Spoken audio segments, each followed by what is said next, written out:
Okay, ladies and gentlemen, let's get this ceremony on the road. Good evening. Good evening. Good evening. Not that engaging, but we'll get it. On behalf of the Board of Governors, our volunteers, Hall of Famers, and our class of 2025 inductees, Alexandra and I are delighted to welcome you to the 12th annual Induction Celebration Evening, presented by Canadian Tire Aurora.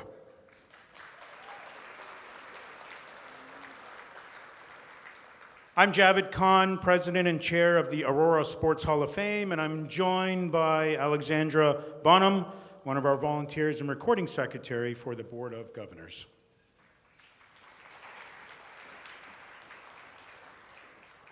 All right, before we get started, just a few quick housekeeping notes to help the evening run smoothly. First, please take a moment to turn off your phones so that we can give our inductees and guests the full attention that they deserve. This year, we've made a few enhancements to our photo program. Our official photographer, Glenn Roger, will be capturing all of the key moments for each inductee and future Hall of Famer. We kindly ask that you take any personal photos from your table during the ceremony. After the formal program, everyone will have the chance to take photos in front of the media banner just outside the hall. We also kindly ask that the sponsors who are invited on stage remain in the building afterwards, as we would like to capture the same moment outside in the hall. This will help ensure everyone, including members of our local media, have the opportunity to capture the photo. This small change will help ensure that our overall experience is better for everybody. Secondly, a quick reminder, our silent auction closes at 9:45 p.m., so keep those bids coming. And finally, we'd love for you to help us share tonight's energy online.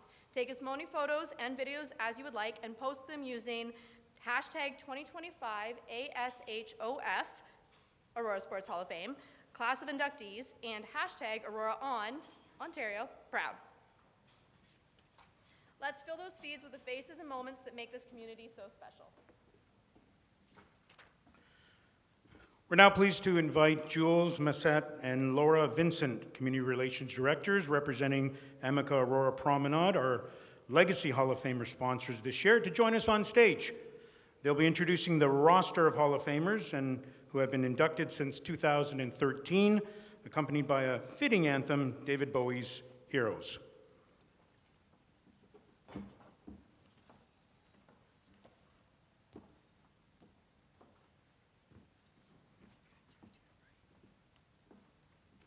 Evening.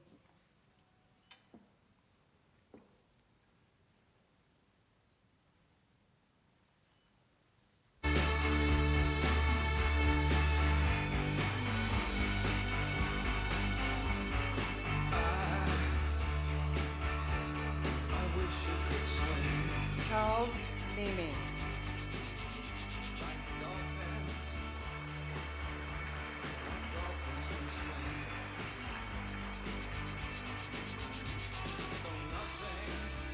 Colin Nisbet, representing the late Colin Pop Nisbet. Janice Jan Jones. Colin Graham. Lois Thompson. James Jim Clark. Reginald Reg Chappelle. Paulina Allen. Bob Wall. Mike Kitchen. Michael Murphy. Lowell McClenny, if you could kindly give us a wave.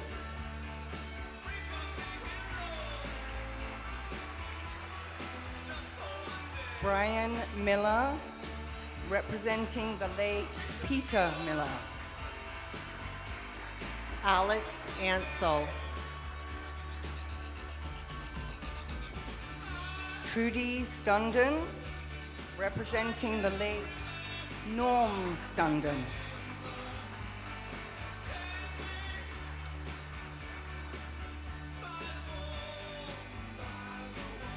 Thank you, Jules and Laura, and thank you, Amica Aurora Promenade, for your continued partnership and commitment to celebrating our community's sporting excellence.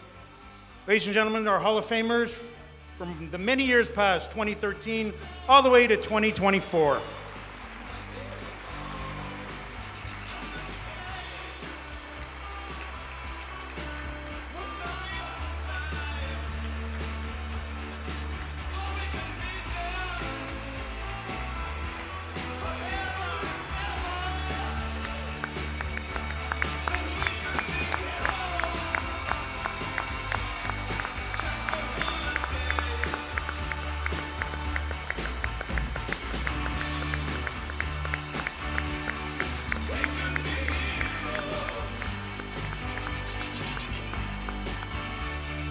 Hall of Famers, we now invite you to please take your seats. Thank you.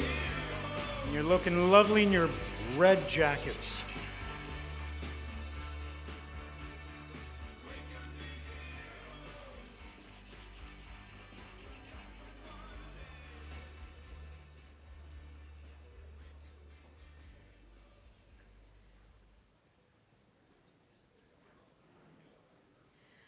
Now it's time to give a warm welcome to our 2025 inductees.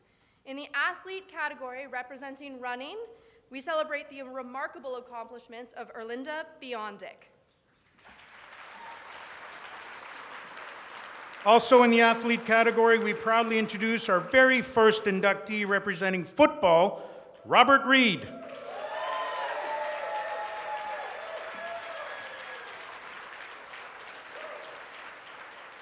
In the coach category, we honor the dedication and leadership of Heather Morning, recognized for her outstanding contributions to hockey. Gotta get earplugs. And finally, in the athlete category, we welcome a name synonymous with heart, grit, and leadership, Chris King.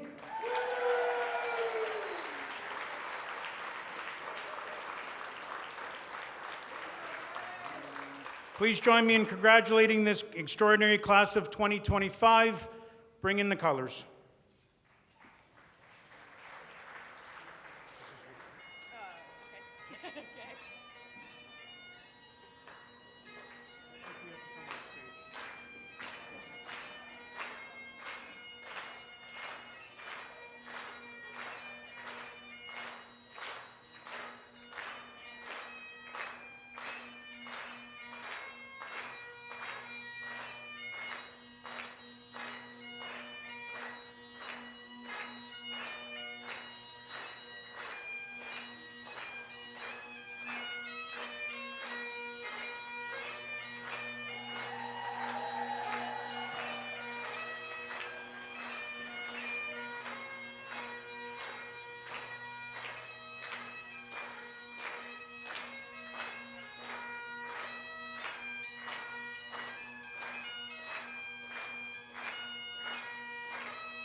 Tonight, we welcome back Daniela Chudnovsky to sing our national anthem.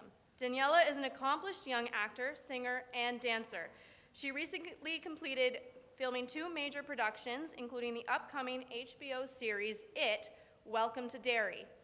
Passionate about the arts, Daniela continues to grow in acting, dancing, and vocal performance. And she is proud to once again perform the Canadian National Anthem at this event. For those who are able, please join me and stand for the singing of our national anthem.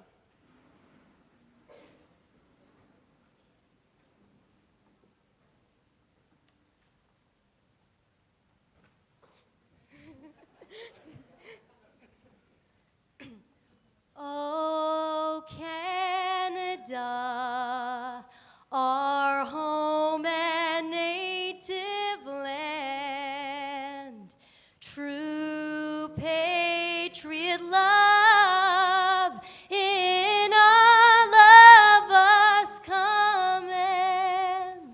With glowing hearts we see thee rise, the true north, strong and free. From far and wide, oh Canada, we stand on guard for thee. God keep our land glorious and free. Oh, Canada, we stand on guard for thee. Oh, Canada, we stand on guard for thee. Thank you very much, Aurora Hall of Fame, Sports Hall of Fame. Thank you so much.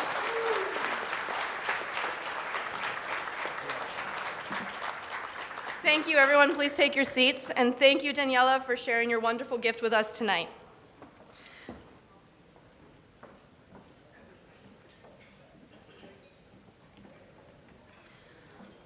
I would also like to extend a huge thank you to Piper Clinton Lau, a grade 12 student at St. Andrews College who serves as the pipe sergeant in the St. Andrews Piping Corps, where he enjoys mentoring younger members and fostering teamwork.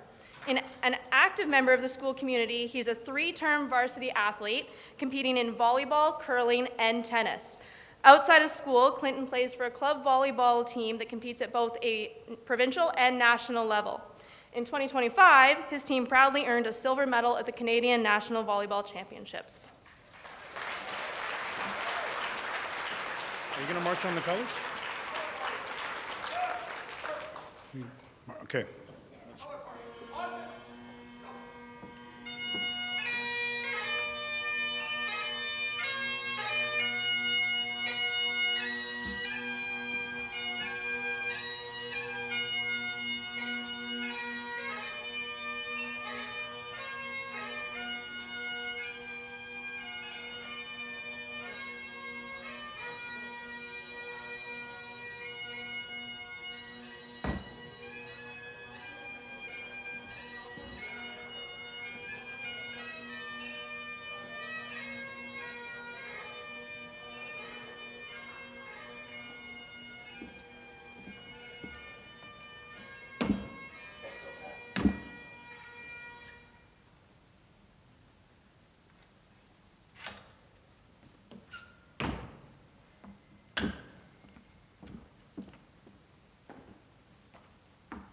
Can we ask everyone please stand?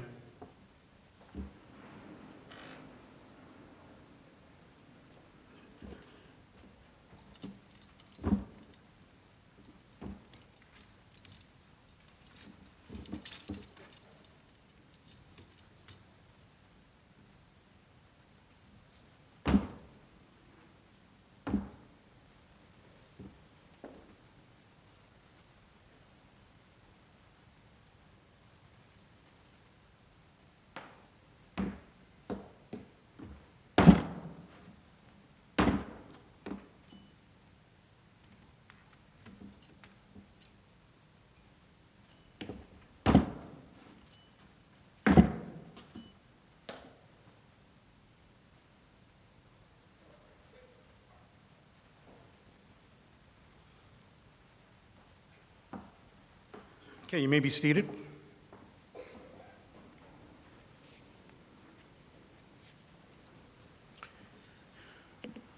We would like to start by acknowledging that the Anishinaabe lands on which we live and work are the traditional and Treaty Number 20 territory of the Chippewas of Georgina Island.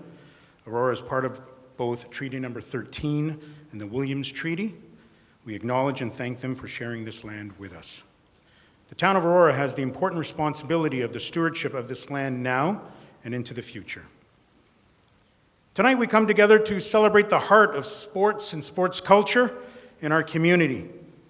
This evening isn't just about achievement, it's about honoring the people whose passion, perseverance, and excellence have inspired us all and helped shape the sporting spirit of Aurora.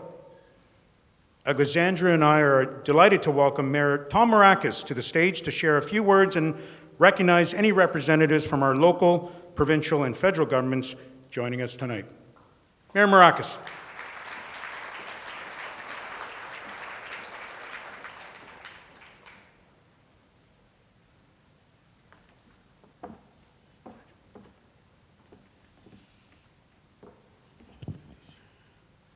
Well, good evening, everyone.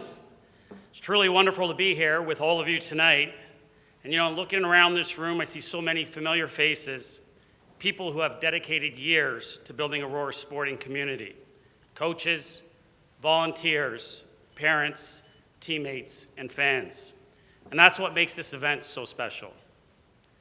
I do want to begin by acknowledging I have a council colleague here, Councillor Kim, thank you for coming, as well as OPP Commissioner Thomas Creek and YRP Police Chief Jim McSween. Thank you for being here this evening.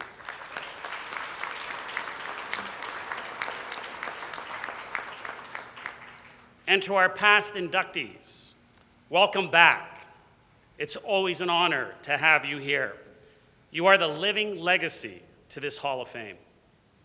And a huge thank you to Javid, the Aurora Sports Hall of Fame board, and all the volunteers who worked tirelessly to make tonight possible. And to Rod Black, our MC, thank you for being here once again. We appreciate your energy, your humor, and I know everyone's going to enjoy your storytelling, so thank you for being here. And the Aurora Sports Hall of Fame, as if you don't know, is more than just a display of names and trophies. It's a reflection of who we are as a town. It captures the late night practices, the early morning runs, the families in the stands, the coaches who teach more than skills, and the volunteers who hold it all together. It tells the story of a community that produces not only great athletes, but great leaders, great role models, and great people. I often say that Aurora is a town of champions, and it's not just a slogan. It's a statement of identity, because being a champion isn't only about winning. It's about how you carry yourself, how you lift others, and how you lead when no one's watching. And that spirit runs through everything that we do, from our arenas and our fields to our programs, parks, and the way we show up for one another. In Aurora, we don't just celebrate victories, we celebrate values. So tonight we have the privilege of recognizing 4 incredible individuals who embody the very best of Aurora. Erlinda, Chris, Heather, and Robert, each of you followed a different path, but all share the same passion, determination, and heart that define a true champion. Erlinda, you've shown that it's never too late to take on something big and achieve beyond what most of us could imagine. You remind us that age doesn't define limits, only spirit does. Your story inspires anyone who's ever dared to take the first step toward a goal.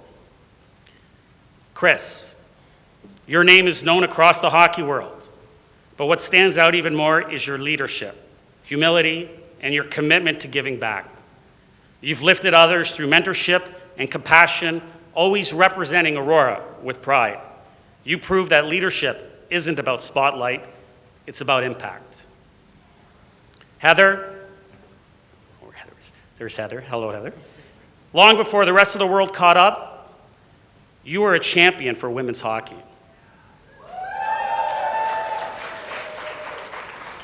Through your coaching, mentorship, and advocacy, you've opened doors for generations of young women to chase their dreams. And you didn't just change the game, you changed what was possible. And Robert, your journey through football is one of discipline, resilience, and purpose.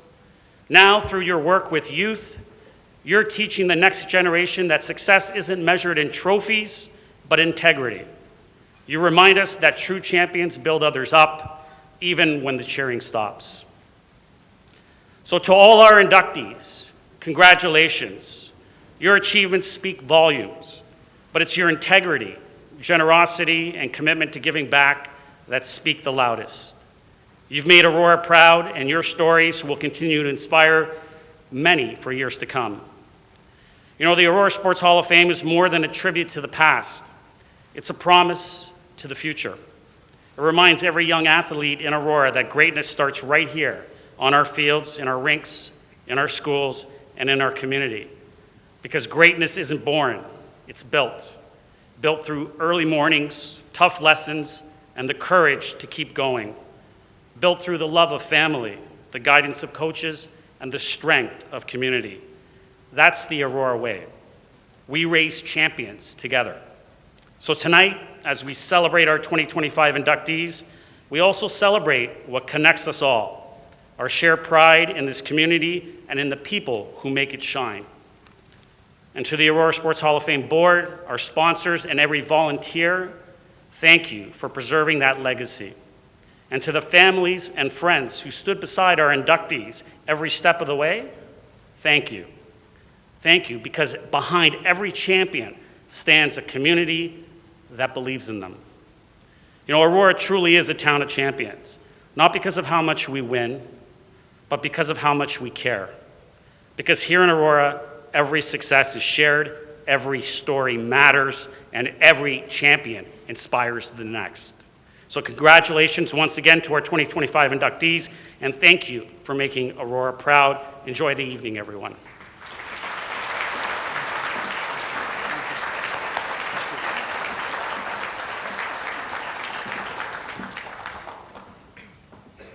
Thank you, Mayor Marakis. We're especially proud to announce the expansion of our nomination process to now include both teams and members of the media.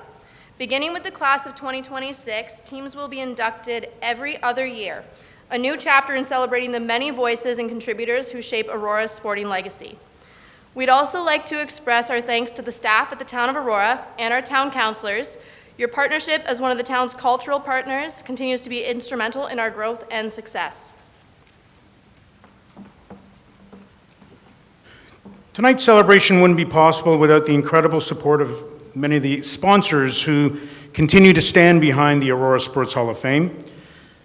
We had the privilege of recognizing them at last night's VIP meet and greet, and you'll see their names featured again this evening on your two screens, and the official program guide. We're also thrilled to welcome our new champion sponsor, Canadian Tire Aurora. Let's roll the video message from Jeff Hodgkinson, franchise owner. Too much Cokes.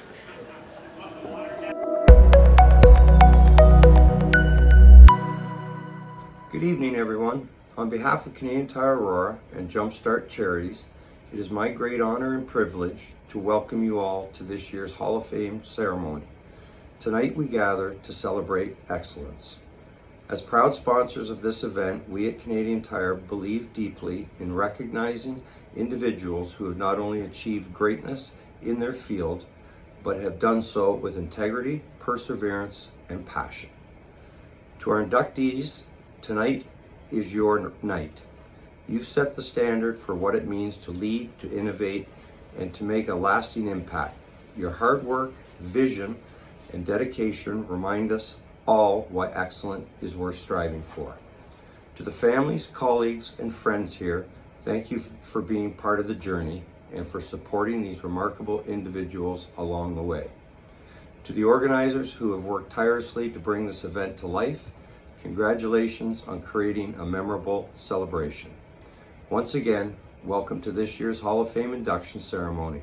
Let's honor our inductees, celebrate their achievements, and be inspired by the extraordinary legacy they continue to build. Thank you and enjoy your evening.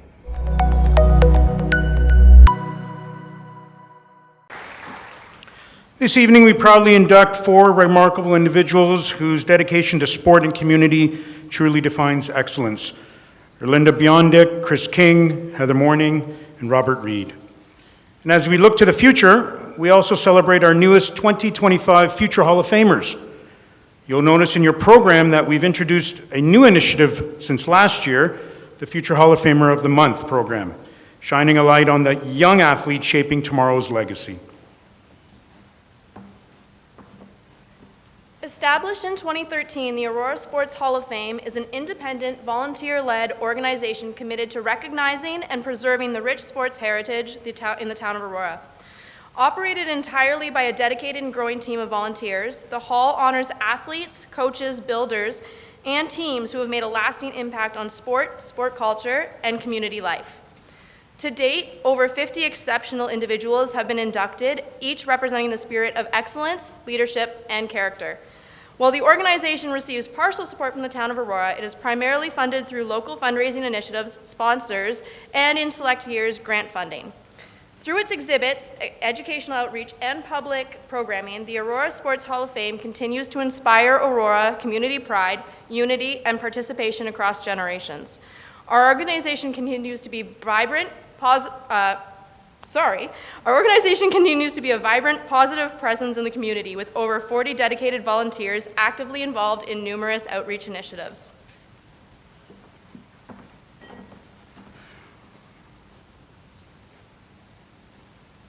Folks, please mark your calendars for November 9th when we'll join our friends from the Aurora Legion at the Aurora Cenotaph. That's this weekend, by the way, to honor the men and women who serve and to remember those who made the ultimate sacrifice at this year's Remembrance Day ceremony. I'm so proud that everyone I see in this room is wearing that beautiful red poppy, and that's a testament to each and every one of you in the room. So thank you for doing that on behalf of the Aurora Legion and us veterans out there. We also hope you've had a chance to explore this year's silent auction. Sandra Humphreys, where are you? Sandra Humphreys, there she is, has done a tremendous job putting all of this together. Stop doing this, Sandra. You did it. This is your stuff. So please get to the silent auction.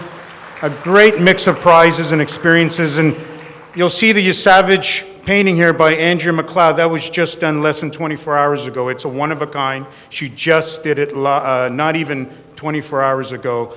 So please take a look at that closely. And just as Alexandra said, one more reminder, at 9:45, the bidding closes, so don't miss your chance to take something special home. Look out for Brian Roberts and Sandra Watson. They tend to get you at last minute bidding, so be very, very careful of them in the room. So now, it is a real pleasure to introduce someone who truly needs no introduction, a familiar face, a voice we've all recognized as an honorary Aurora resident. He's an award-winning sports broadcaster and a true champion of Canadian sport. Please join me and Javed in giving a warm welcome to our Master of Ceremonies, proudly sponsored by Armadale Properties, the one and only Mr. Rod Black.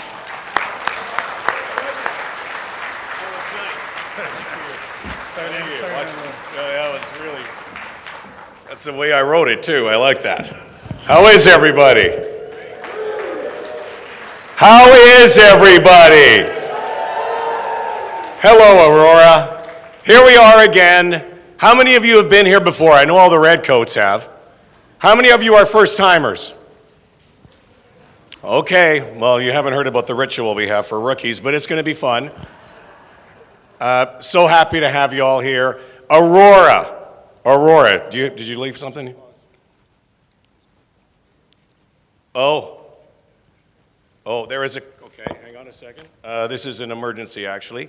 Car number, license number CMAM 456.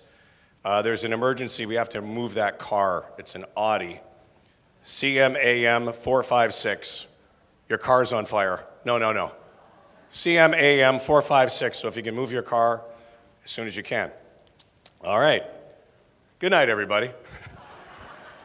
So Aurora, what a great town of sports. I've had a chance to be here the last few years. I love this event. I consider this like the seasons. There's winter, there's spring, there's summer, and then there's the Aurora Sports Hall of Fame induction night. That's what we're here for.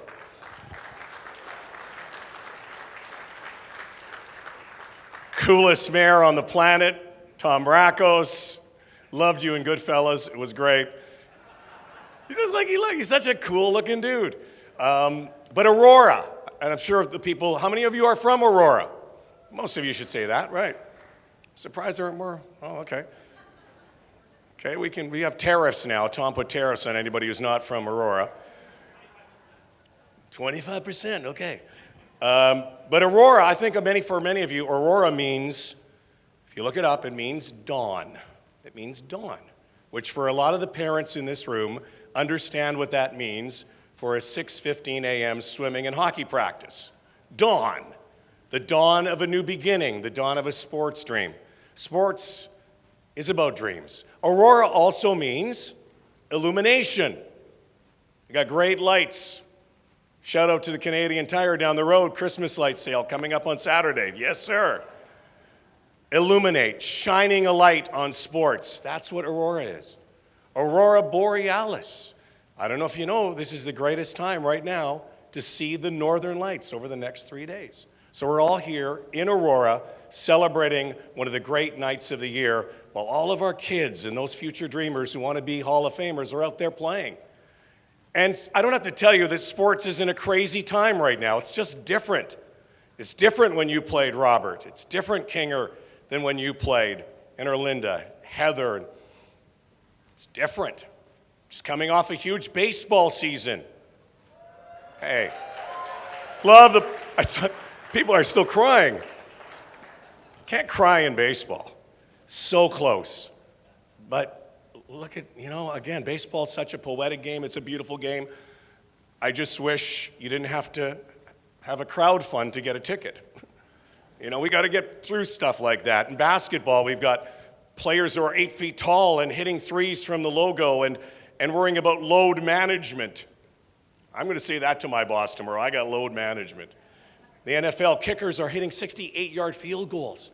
68-yard field goals in warm-up. And all we're worried about is seeing Taylor Swift on a picture at halftime. It's just different.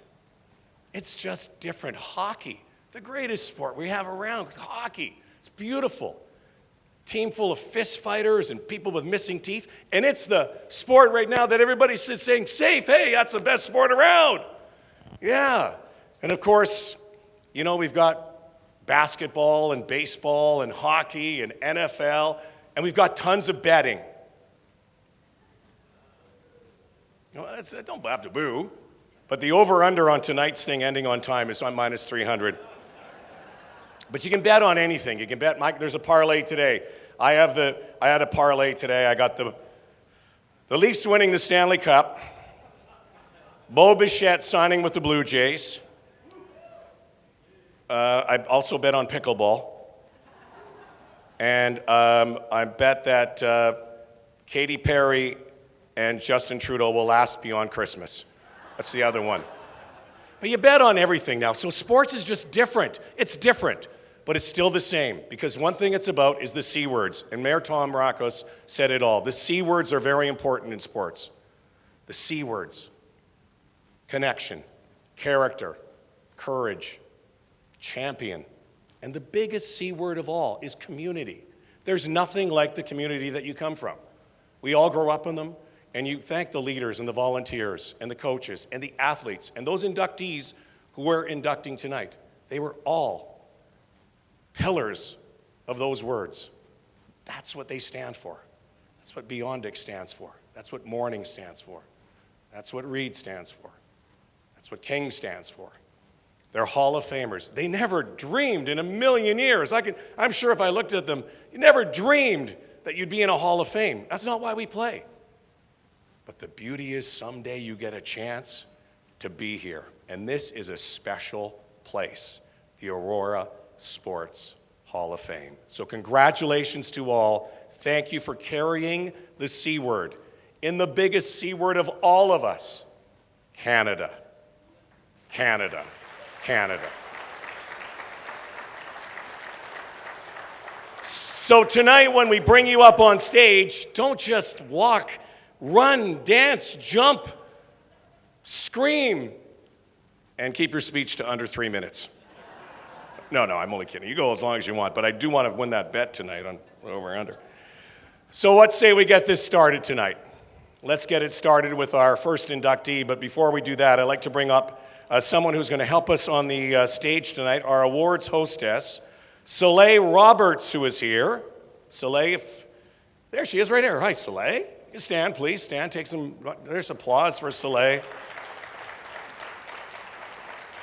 Grade 11 student at St. Max down the road, active member of the school's team. She enjoys swimming and skiing, a certified national lifeguard, swim instructor, life-saving instructor. She's done it all, and she will assist our inductees tonight and our sponsors and pages during the induction. So Soleil, thank you so much for bringing some sunshine to tonight. Get that? Get that? See what I did there? Good, okay, whatever. I got a lot of dad jokes, okay. So let's get it started tonight with our first inductee. And you've heard the names already, and some of you may not be familiar with what these people have done. And so we're going to start tonight by meeting Erlinda Biondic.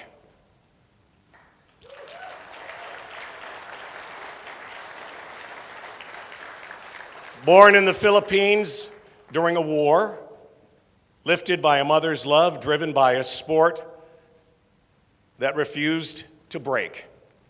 She spent decades caring for others as a nurse. Then at the age of 74, after cheering her husband in competitions for running, started to run herself competitively. Ultra marathons, record after record, 26 Canadian age ultra records, world age best, a champion who cheers for others while she's still racing. And off the course, she's a volunteer, a leader, a beacon of compassion, another big C word. From the Aurora's Senior Center to walking hundreds of kilometers to help fight hunger. This isn't just endurance. This is purpose. This is heart. This is Erlinda Biondic, a legend of Aurora, one of its greatest inspirations. And before we bring her up, please take a look at the video screens to welcome her to the Aurora Sports Hall of Fame. Erlinda Biondic's story begins far from the finish lines where she would one day make history. Born in 1940 in the Philippines during the early days of World War II, Erlinda's childhood was marked by hardship and resilience. Her widowed mother raised her and an adopted brother in poverty, yet was determined to give Erlinda a better life. In an extraordinary act of sacrifice, her mother gave up her own medication to pay for Erlinda's education, a gesture that became the foundation of Erlinda's lifelong strength, compassion, and perseverance. After her mother's passing, Erlinda pursued her studies, earning a degree in nursing. In 1965, alone but undeterred, she moved to Texas as an exchange visitor nurse, and just 2 years later, she immigrated to Toronto, beginning a long and meaningful career at Wellesley Hospital, and later Toronto East General. 12-hour shifts in the emergency department would unknowingly prepare her for the endurance challenges that lay ahead. In 1981, Erlinda met and married George Biondic, an adventurous marathon runner whose passion for endurance sports soon became a shared way of life. For years, she was his biggest supporter, traveling to races across North America, cheering from the sidelines, never imagining that one day she'd be the one at the starting line. At the age of 74, Erlinda entered her first ultra-marathon, a 3-day event called 3 Days at the Fair in New Jersey. Guided by George as her coach and crew, she discovered the thrill of pushing her limits. What began as curiosity soon turned into an extraordinary athletic journey that continues to inspire. She went on to set 26 Canadian age ultra records and 3 world age best performances, with 7 more pending, making her one of Canada's most decorated ultramarathoners. In 2016, her peers recognized her spirit with the Hans Mayer Trophy, naming her the most inspiring runner at the Ottawa 24-Hour Ultra Classic. But Erlinda's legacy goes beyond the racecourse. For more than 20 years, she has volunteered at the Aurora Senior Centre, a constant presence of kindness and energy. In 2022, she and George walked 90 kilometers from Toronto to Barrie, raising over $13,000 for the Aurora Food Pantry. And in 2025, they took on an even greater challenge, walking the entire perimeter of Prince Edward Island, 700 kilometers in 32 days, again in service to others. Well, I think she wants people to know that there's no age limit to keeping active in the community. She's of an age that a lot of people slow down, and she doesn't slow down. So she's an example to others for that. Erlinda's message is simple yet powerful. Refuse to say you're too old to do something worthwhile. And to the younger generation, don't give up when the going gets tough. You'll be rewarded for your hard work. Well, if it doesn't hurt, you're doing it wrong. I've got a new knee and a new hip. You don't have to do a 50-kilometer walk. A 1-kilometer walk or even less. Knowing her motivates those that are much younger than her and those that are her age as well. Erlinda Biondick's life is a remarkable blend of endurance, empathy, and inspiration. From her humble beginnings in the Philippines to her record-breaking achievements and tireless community service here in Aurora, she continues to prove that age is no barrier to greatness. Erlinda, I'm so proud of you, and all of us at the Senior Center are proud of you. Thank you. You are so deserving of this recognition into the Aurora Sports Hall of Fame. My dear Erlinda, we have enjoyed so much, and I wouldn't want it any different. I used to think I kept you young, but I was wrong. It was you, the wind beneath my wings, that kept me young. Congrats, sweetie. And now, in recognition of her outstanding contributions to ultramarathoning and her inspiring dedication to community and sport, we are proud to welcome Erlinda Biondick into the Aurora Sports Hall of Fame.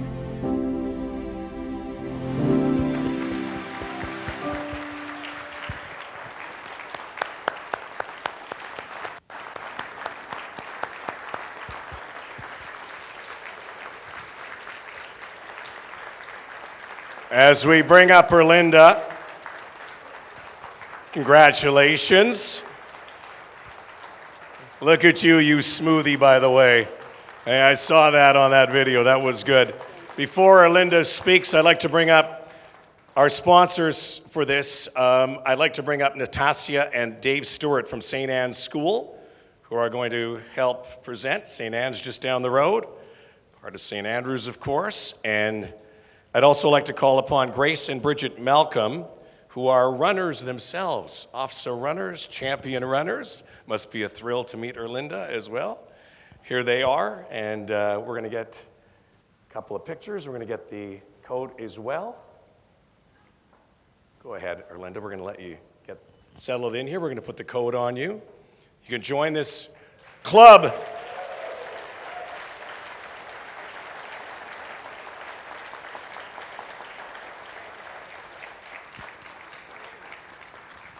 It's beautiful. Again, thank you to the sponsors. Ladies and gentlemen, please welcome Erlinda Biondick to the Aurora Sports Hall of Fame.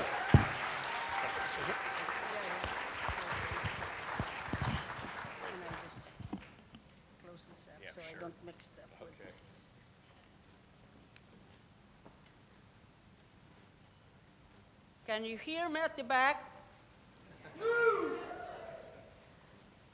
Thank you, Mr. Black, for the introduction. I am glad to be the first speaker. I get drowsy by 8 o'clock.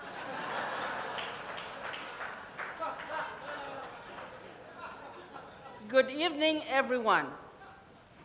If someone had told me at 74, entering my first race, that one day I'd be inducted into the Aurora Sports Hall of Fame, I would have said you were dreaming. Congratulations to Heather, Robert, Chris, in receiving this prestigious award. It's an honor to share it with you. Before I have my seniors moment, I would like to express my gratitude to the following: Javed and Selection Committee for the award, the board and volunteers for all they do, St. Anne's School, my sponsor, Grace Wong for urging me to apply, and Paul Smith for the nomination. My endorsers, they made me sound extraordinary. In alphabetical order. Don't worry, folks, I don't have 26 of them. Jim Abram and Carrie Papillon of the Aurora Senior Center. Marley Dickinson of the Canadian Ultra Running Magazine, and Councillor Ron Weiss of Sport Aurora. Marley and Ron, together with John Cudmore of the Banner, Jim Stewart and Brock Weir of the Auroran, wrote interesting stories about my races and adventures. Bernadette Benson, Tertial Churns, and Charlie Upshaw, great Canadian ultramarathoners. Rick McNulty, Reg's director of the Best Race Anywhere 3 days at the fair. Next, the special people in my life. Vida and Jazz, my #1 fans, who faithfully followed my races online and sent encouraging messages. Last but not the least, to my husband, George. Without him, I would have not done these things. He was my inspiration, coach, trainer, manager, masseuse, spokesperson, and cook. Although his idea of cooking was boiling water and warming food in the microwave,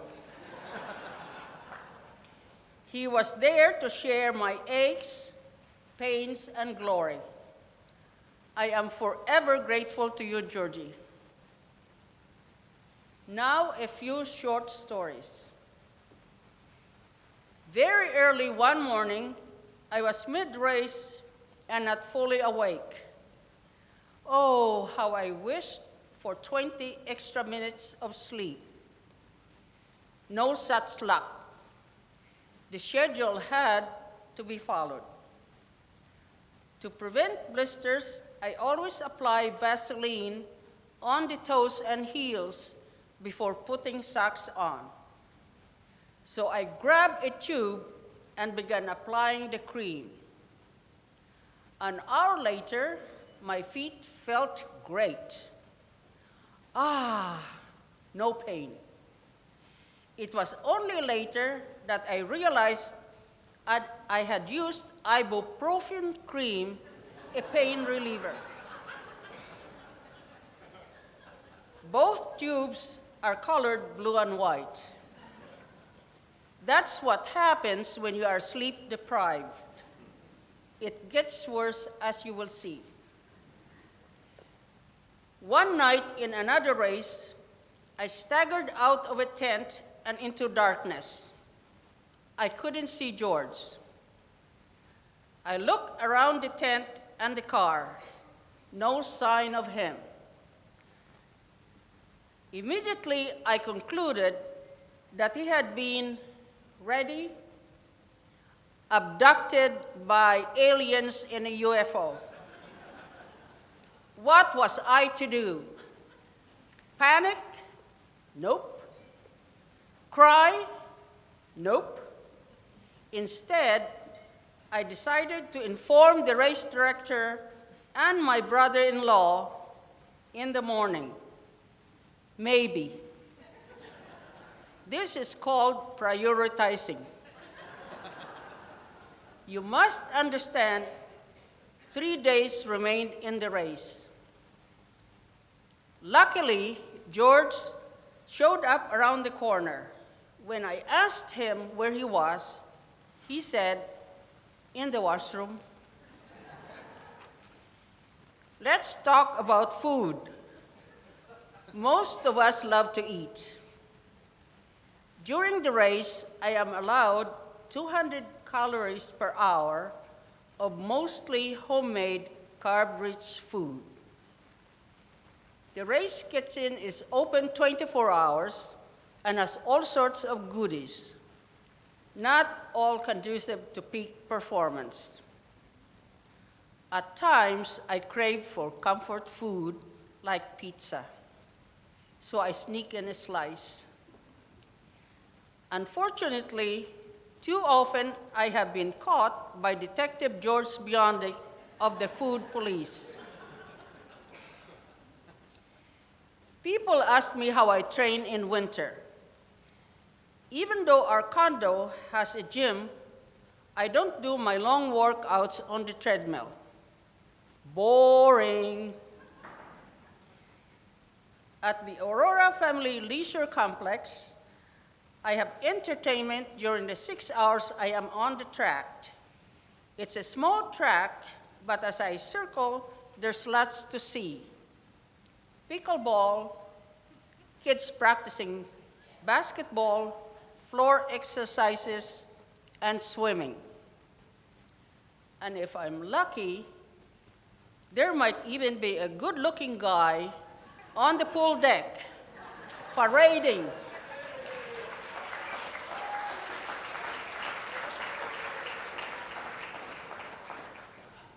Little does he know that there's an 85-year-old woman on the track admiring his sexy physique.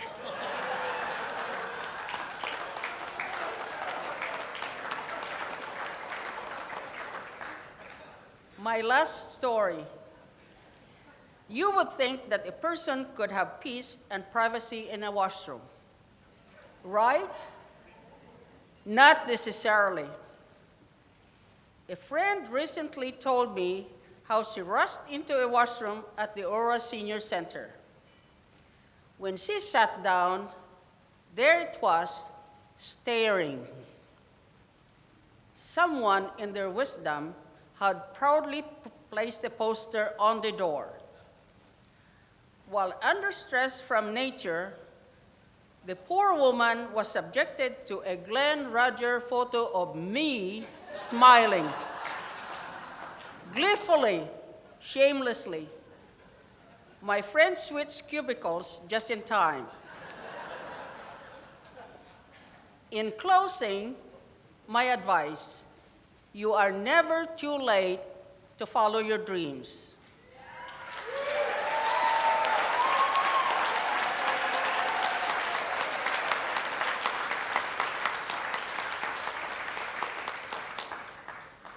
Dare to be your best. It's really worth the effort. There's a great US president. Certainly not that one. It's Barack Obama who in his 2008 presidential campaign said, yes, we can. I say, yes, you, and you can. Thank you very much and enjoy the rest of the evening.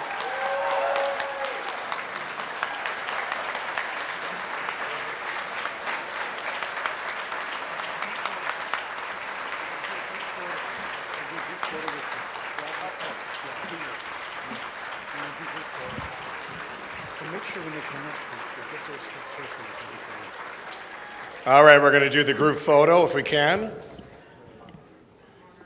and the plaque as well.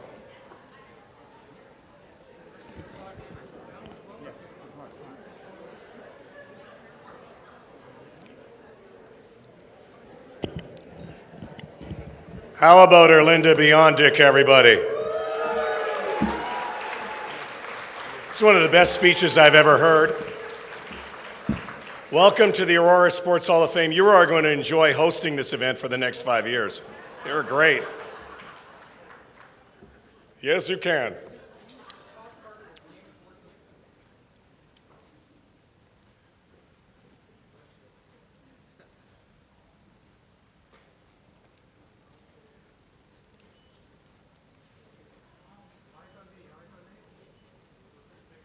And a reminder that for anybody else, you can get pictures after the induction ceremony tonight. Thank you so much. Thank you to the pages. Erlinda, you're awesome. You're awesome.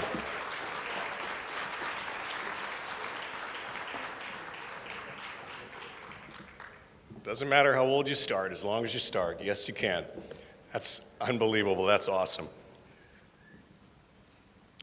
So we move to our next inductee, and Erlinda, maybe on one of those morning runs and one of those sexy guys you were talking about is our next inductee. Because if you don't know this guy, you probably go, I've seen him before. Because he's been in the movies, he's been in commercials. But if somebody had told him that it was his sporting life where he would be recognized and do all of the great things to celebrate that sporting life tonight, somebody might have said, really? He was a football player? And he was. He was a terrific football player. Robert Reed, the kid.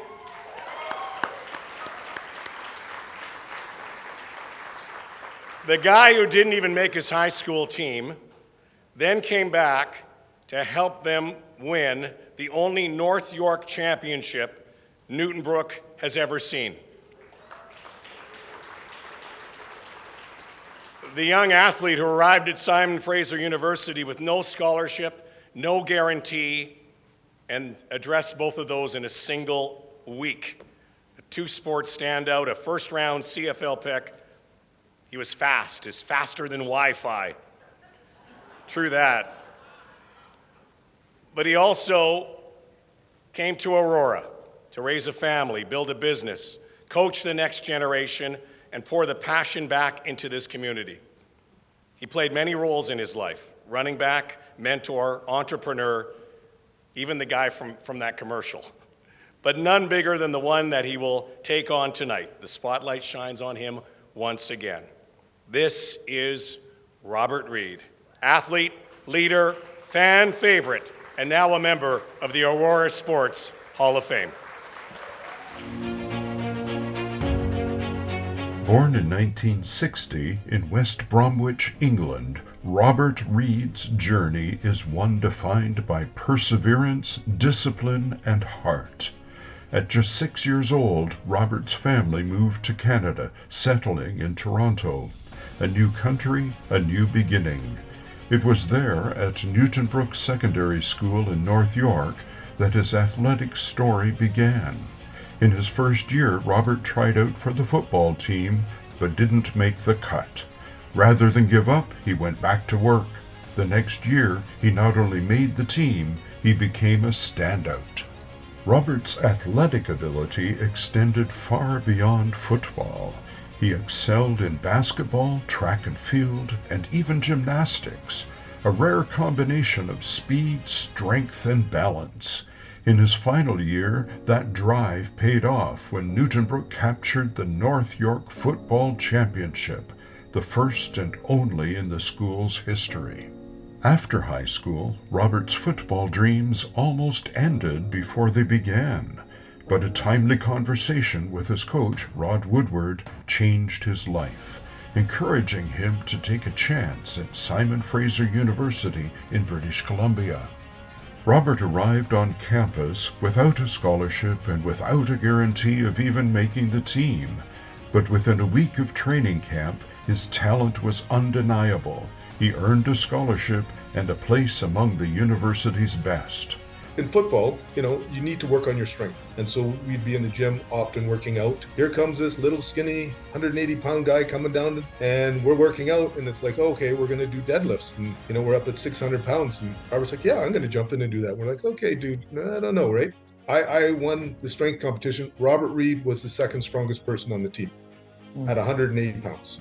And there was a big linebacker coming up to tackle. He would run him over.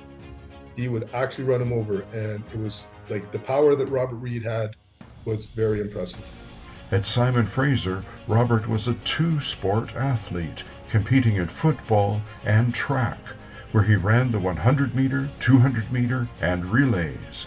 By his final year, his 4x400 relay team won the district championship, and he placed second in both the 100 and 200 events. On the football field, Robert's speed and power made him a force.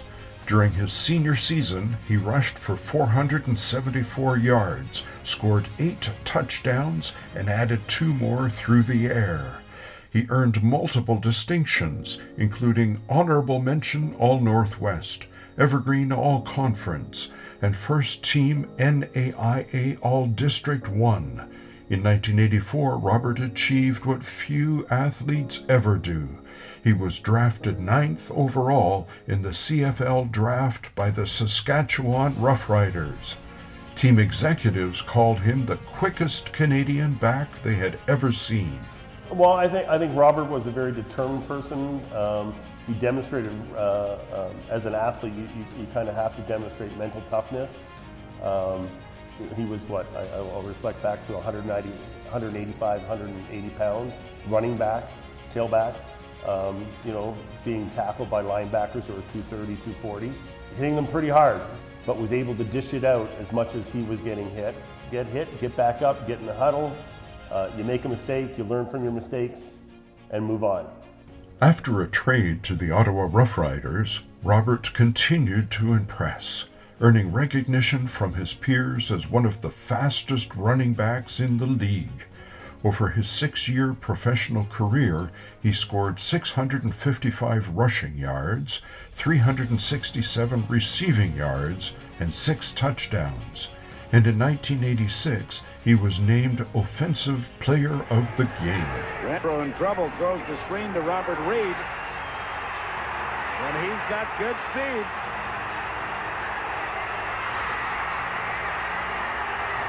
He made an outstanding move.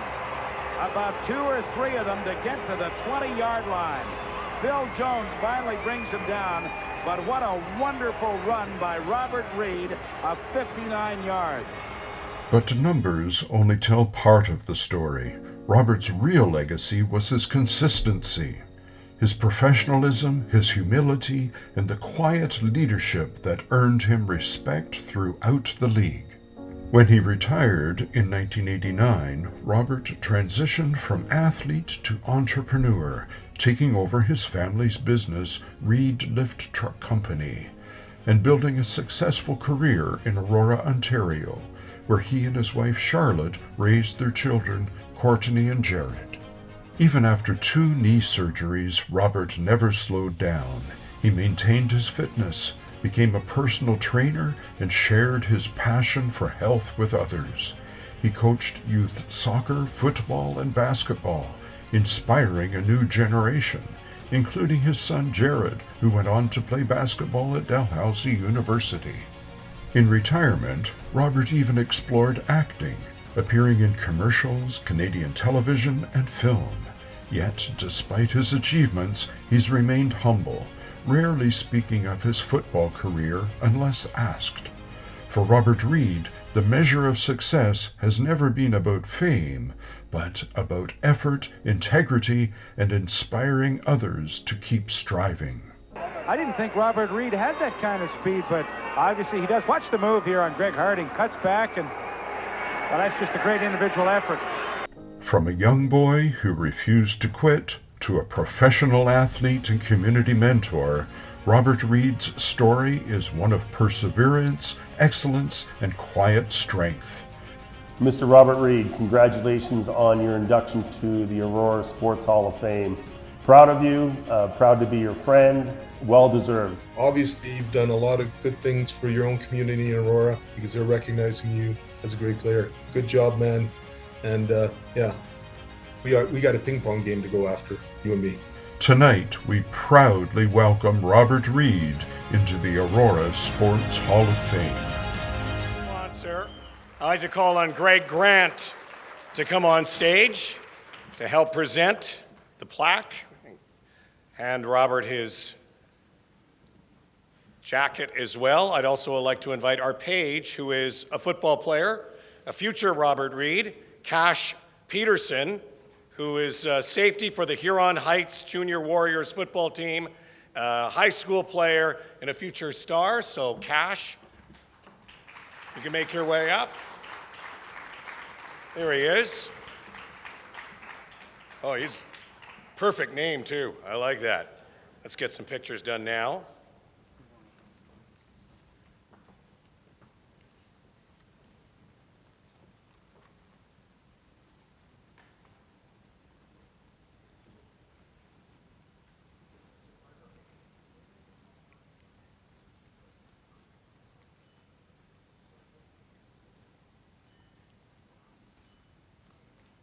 Ladies and gentlemen, please welcome Robert Reed to the Aurora Sports Hall of Fame.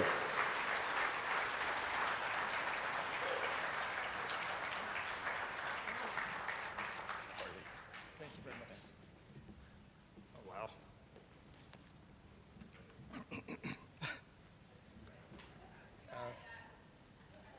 Thanks, Courtney. I'm honored and humbled to be inducted in the Aurora Sports Hall of Fame with Erlinda, Heather, and Chris. My family have been in the Aurora for the last 31 years. It was here where my children attended school. It was here that I was involved in community as a rep coach for soccer, basketball, and football. Thank you to the friends and family who are here to support me tonight. I'd like to say thank you to those that nominated and those that wrote letters of recommendation. I would undoubtedly not be here without all of Jim McCurdy's hard work.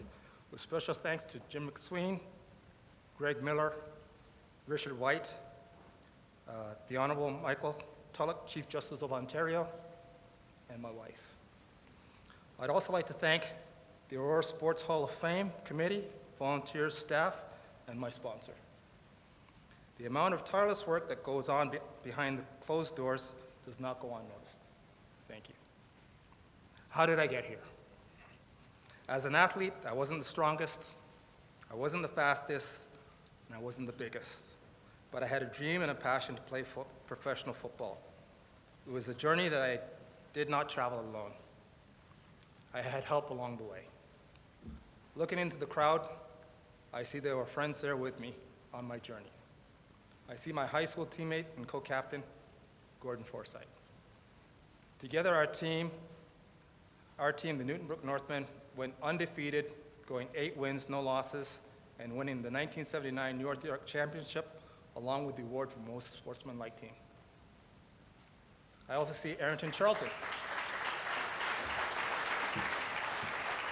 I also see Arrington Charlton, another high school friend and the best man at my wedding. Together we trained at Vic Tanny's gym. Vic Tanny's gym so I could bulk up for university football. I managed to gain 10 pounds on my 150-pound frame. Boy, was I in for a surprise when I went to university. My father was not here, but he's doing well after the hurricane in Jamaica. Went with me as we traveled out to the Vancouver. I don't know how I convinced him to fly across the country to Simon Fraser University, where I had no place to stay and no guarantees of making the team. I was what they called a walk-on. All I had was a dream, and he believed in me. Within a week of arriving and practicing with the team, I had secured a scholarship and a place to stay in residence. And by our third game, I secured a spot as a starting running back.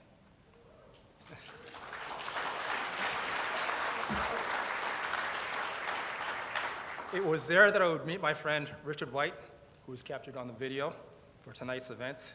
He was one of the strongest athletes that I had ever known, And 4 years later, I'd become teammates with them again when I was drafted by the Saskatchewan Roughriders as their first pick in the first round.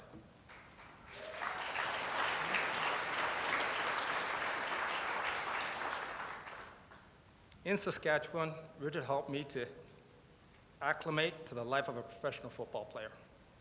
Playing in the CFL for 6 years was a dream come true for me. It allowed me to compete with the best players in the league. I played against the wizardry of Matt Dunnigan and the explosiveness and speed of Henry Gizmo Williams. I played with Damon Allen, his patience and his artistry in Ottawa, and against the magic of Michael Pinball Clemens. These are memories that I will never forget about my time in the CFL. I spent the last 4 years playing for Ottawa Roughriders. Spending time in Ottawa would not have been possible without the support of my wife, Charlotte. We started our family there and have now been married for over 38 years.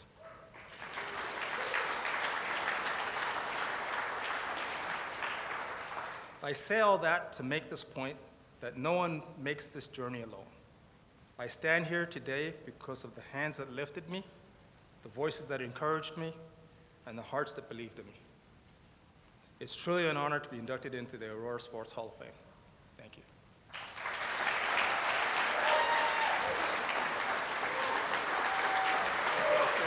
Good to see you, my friend. Thank you. Good to see you. I like it.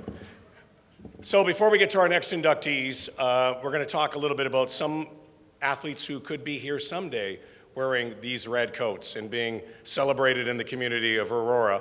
So we're going to talk now about the future Hall of Famers. I'd like to bring up the future Hall of Fame sponsor, a tireless worker for the Aurora Sports Hall of Fame, Mike Smith from Smith Rogers Financial, to help with this. Smitty. Everybody's got a nickname. I love it, sports. Everybody has a nickname. Smitty, there's Reader, Kitch is here, Murph. Yep. Kinger, he'll be up later. Call me Blackie if you want. Big Rod if you want. Please. Medium-sized rod, whatever. Call me whatever you want. All right. We have two future Hall of Famers. I love nicknames. That's when you're in sports, everybody has a nickname. Some that you don't want to have, but it's okay. I'm not sure if she has a nickname yet, but I'm sure her friends probably call her Champ.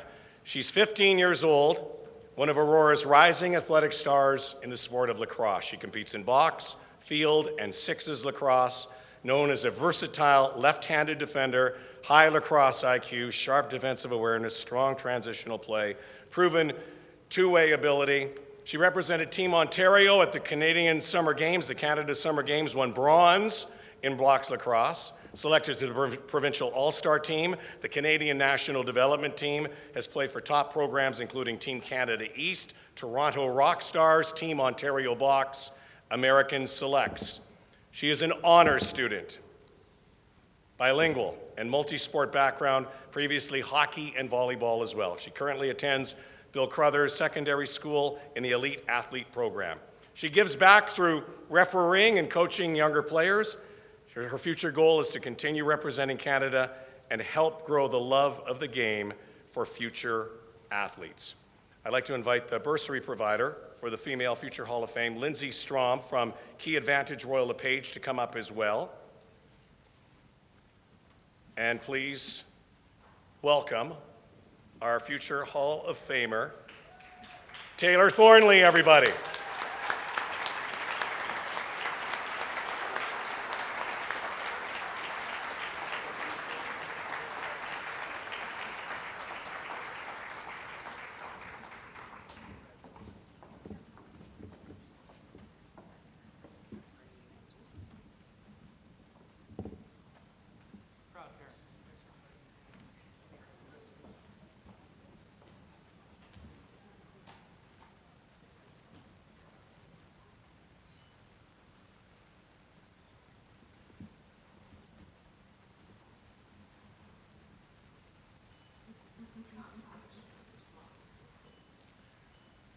Taylor, you not only get a nice plaque, there's something else coming your way as well.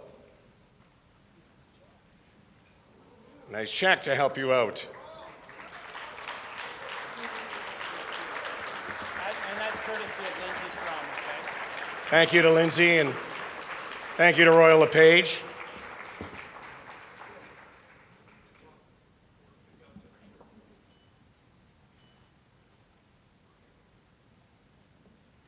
All right.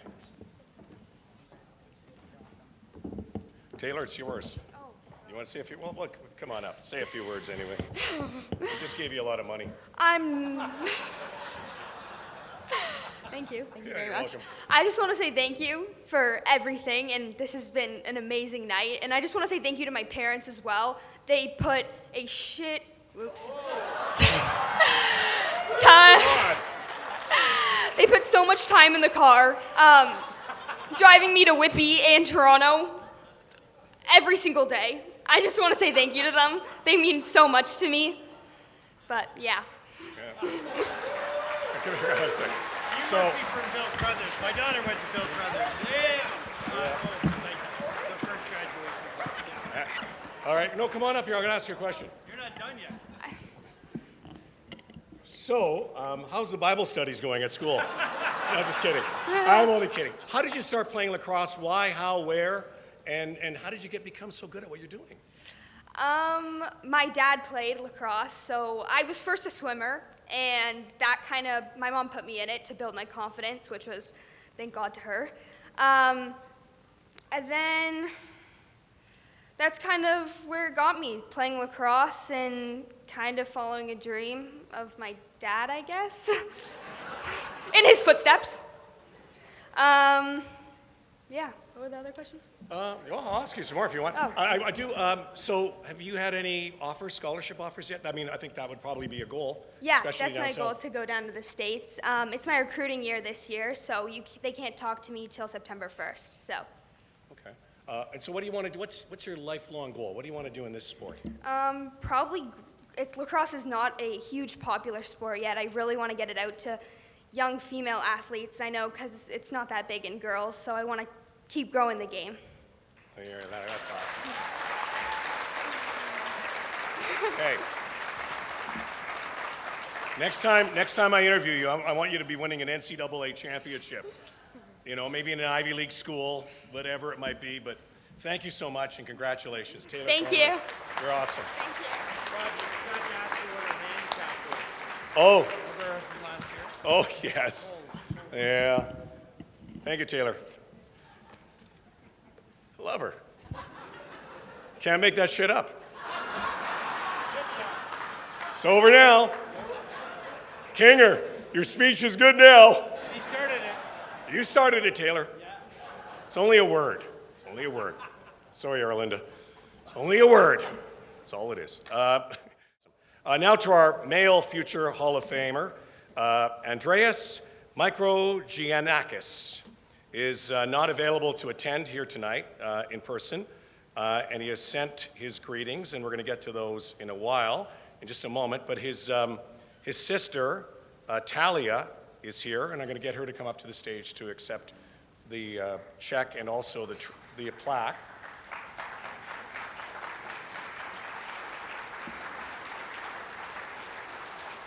Andreas Microgiannakis is 18 years old, one of Aurora's rising hockey stars. He began his hockey journey locally in Aurora, advancing through the hometown programs. He played Junior A with the Aurora Tigers. He was selected to Team Canada East under 19, represented Canada on the international stage. He's currently playing with the Brooks Bandits of the BCHL, one of Canada's top junior development teams. He's committed to NCAA, to RIT, Rochester Institute of Technology, great school, great hockey school. He's known as a creative playmaker, exceptional hockey IQ, speed, composure, graduate of Light of Christ Elementary School and Cardinal Carter Catholic High School, deeply rooted in the Aurora community. Off the ice, is recognized for his humility, his discipline, inspiring young athletes in his hometown. Is that correct, Talia? Is that what he's good at all those things? Yes, yeah. We're going to also get Stu Bundy's here. Stu, who's going to present the check courtesy of the Optimists of Aurora. So we have the check. And the only thing we have to hear from is Andreas. So let's direct our attention to the video screens.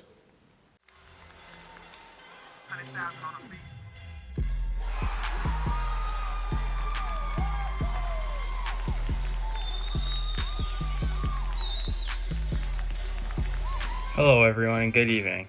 I wish I could have been there with all of you tonight to celebrate the great event.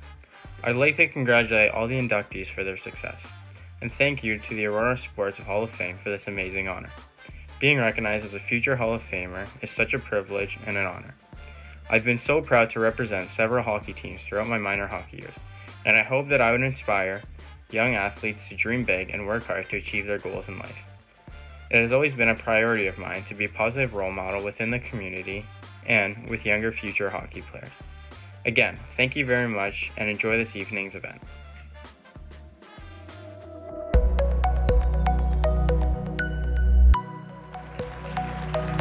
So Talia, come on in. Is he a good brother? He's in the top 3 out of 3 of them. They're all tied? So do you remember him playing hockey at a young age, and was he always a standout? Yes, he grew up even obsessed with it. He was to the point where still now in the NHL, all the goal scoring buzzers are different, and we would play a game where you could play the goal buzzer and he would tell you which team it was. It was like an obsession with him, yes. Who was his favorite player growing up? Always has, always will be Patrice Bergeron. He's a Bruins fan, unfortunately. Sorry, everybody. Rest of the family Leafs causes some tension, but you know. That's all right. Well, listen, wish him the best. Thank you to you and your family. Thank you. And congratulations. Thank you. Have a nice night. Thank you. Nice to hear from Andreas Mykogiannakis. I think the hardest, the toughest job on that team is the guy who has to put those letters on the back of his jersey. That's a long name. A long name. Thank you, Talia. Next inductee, I think she's got the biggest cheering club with her tonight, too. And anybody who has had a kid who played hockey in this region, including me, who has 3 boys and a girl, knows how good of an instructor she was and is as a power skating instructor, teaching kids how to skate. My 3 boys, she made them better skaters. My daughter, she taught her how to fly. My daughter was a Panther. That's what she's been able to do through the years.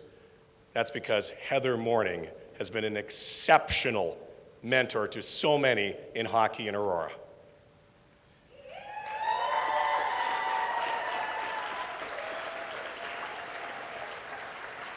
For decades, she has been the heartbeat of girls hockey in this region, a builder, a mentor, a champion for every young athlete who dared to step on the ice. From Panthers to Express, Stars to Tigers, from first-timers to NCAA standouts. Heather didn't just teach skills, she built confidence, community, and she built courage. Those C words again. She lifted a generation, she inspired another, and she changed the game for all who followed. And tonight is all about this morning. Heather Morning is now a new member of the Aurora Sports Hall of Fame. Heather Morning's story begins in Scarborough, Ontario, where she was born in 1964. She grew up in Richmond Hill, a community that became the backdrop of her earliest memories and her first spark of passion for sports.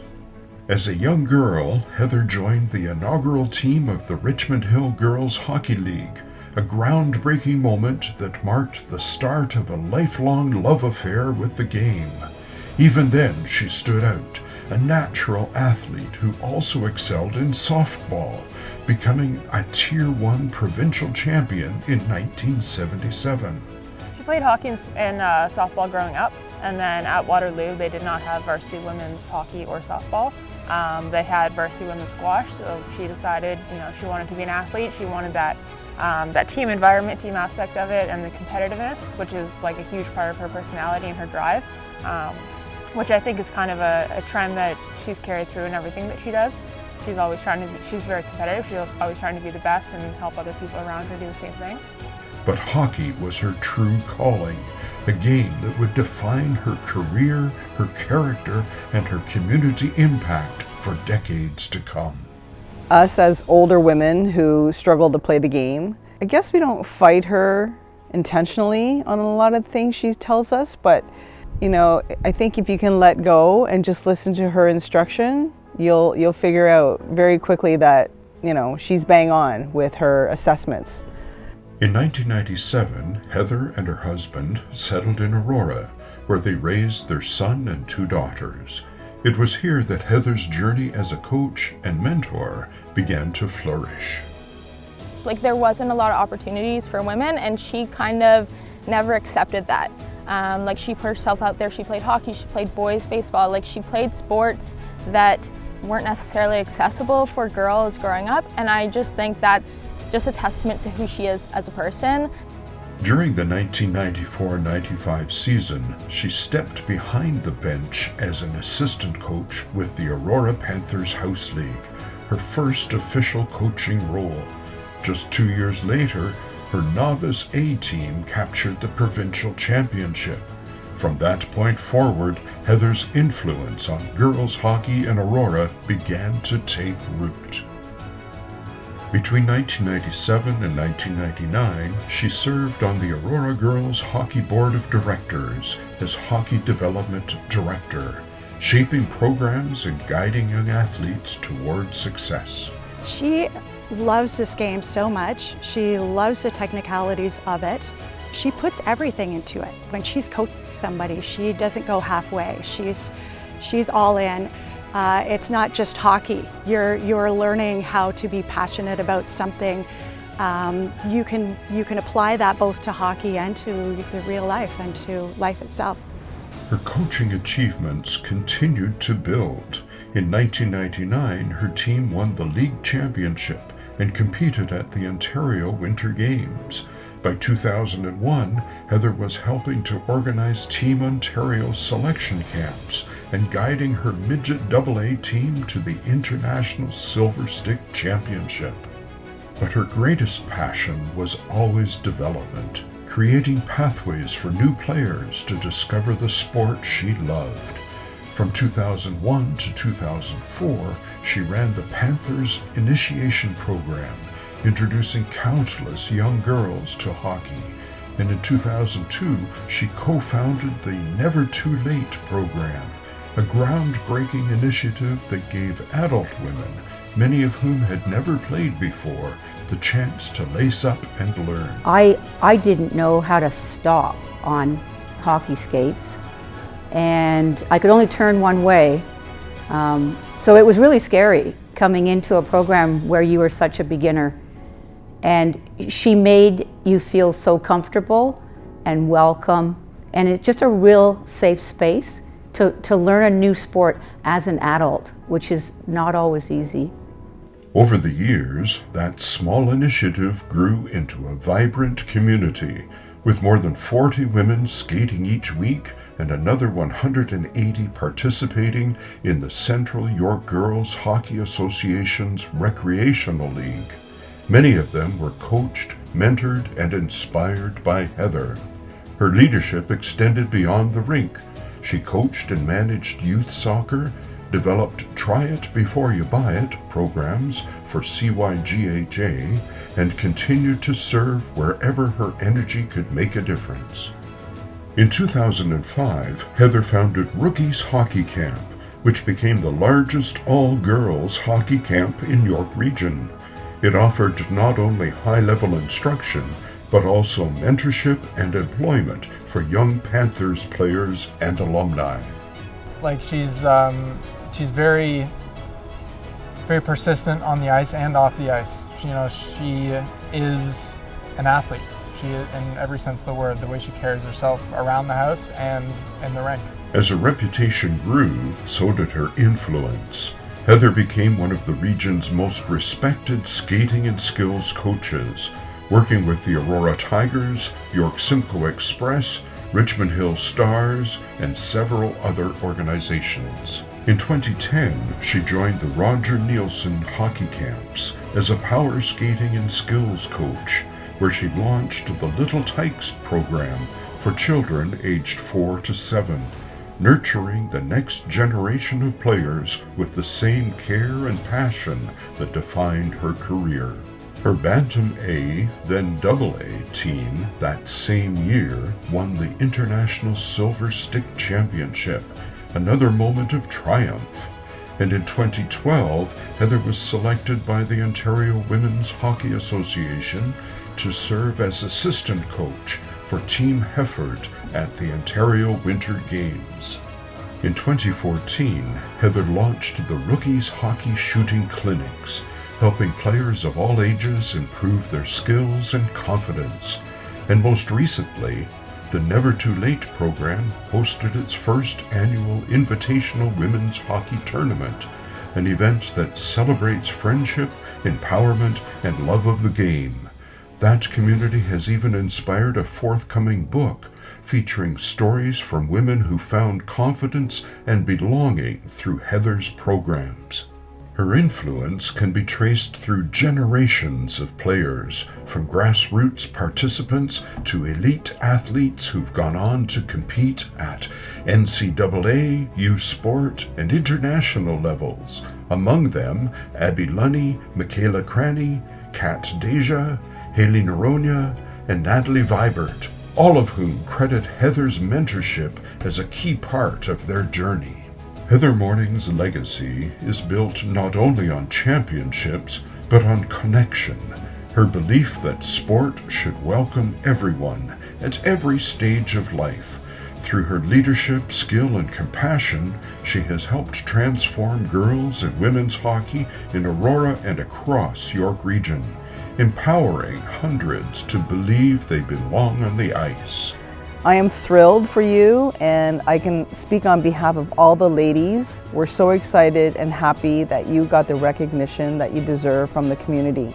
Thank you for your dedication, your patience, your instruction. There is truly nobody more deserving of this honor than you. Your ability to teach hockey and build communities are unprecedented. Congratulations to your induction into the Aurora Sport Hall of Fame. Congratulations, Mom. We're proud of you. And we love you. And now, in recognition of her outstanding contributions to hockey, mentorship, and community, we are proud to welcome Heather Morning into the Aurora Sports Hall of Fame.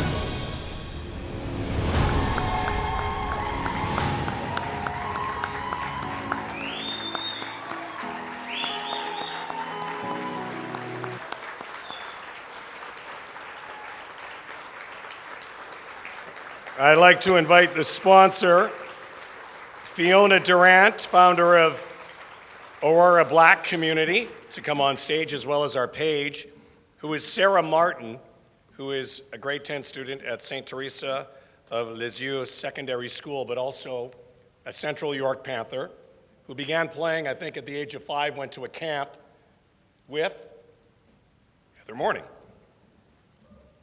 And there she is. We're going to get the pictures taken, and we're going to do the plaque and the jacket as well. Here comes Fiona.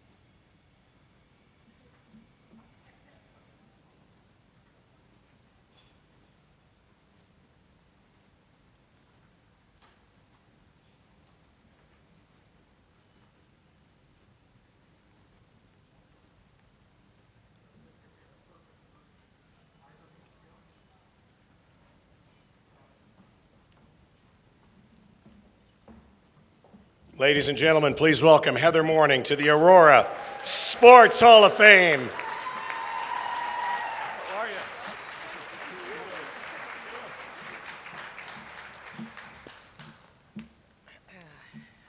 All right. Well, thank you, Rod. Hopefully everyone can hear me. Congratulations, Erlinda, Robert, Chris, on their induction. All very receiving recipients, and I'm proud to share the induction stage with you. Thank you also to my page, Sarah Martin. And I'd like to start by thanking the two women who put forth my application for this honor, Lisa and Kristen. When they When they first told me they were submitting my application, I was very surprised and flattered and honored, of course. Kristen is an exceptional athlete, and she's been inducted into the Coburg Sports Hall of Fame. I mean, it's not the Aurora Sports Hall of Fame, but it's still pretty good. And Lisa Pinky Cook is a member of the Canadian Moose Hockey Tour team that just returned from Vietnam. And they're also both Never Too Late hockey participants and members. So it meant a lot that they thought me worthy of the application. Later, when I received a call that I was being inducted, I was again very surprised and honored. That's when they told me I'd be making a speech in front of you lovely people. I immediately Googled how to make a speech without fainting. Here are a couple of suggestions. One, and I'm sure you've heard this before, picture the people in the audience in their underwear. Well, as a hockey coach of 30 years, I'm more comfortable speaking to, I lost my page. I'm more comfortable speaking to people in hockey equipment, so I'm picturing you all in hockey equipment ready to go through a practice. The second suggestion is that your nervous system reacts to language that you use. So you're supposed to say that you're excited instead of nervous. It's more positive. So I'd like you to know how very excited,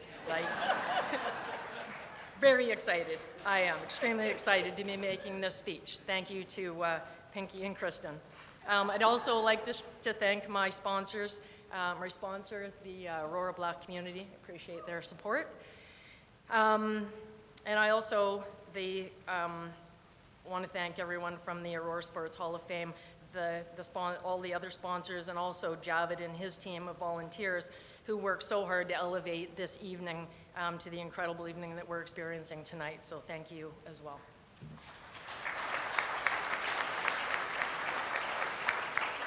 A huge thank you to my husband, John, a really good coach in his own right and the best partner and father of my kids I could have. And to my children, Jasmine, Tara, and Kyle. I've shared this.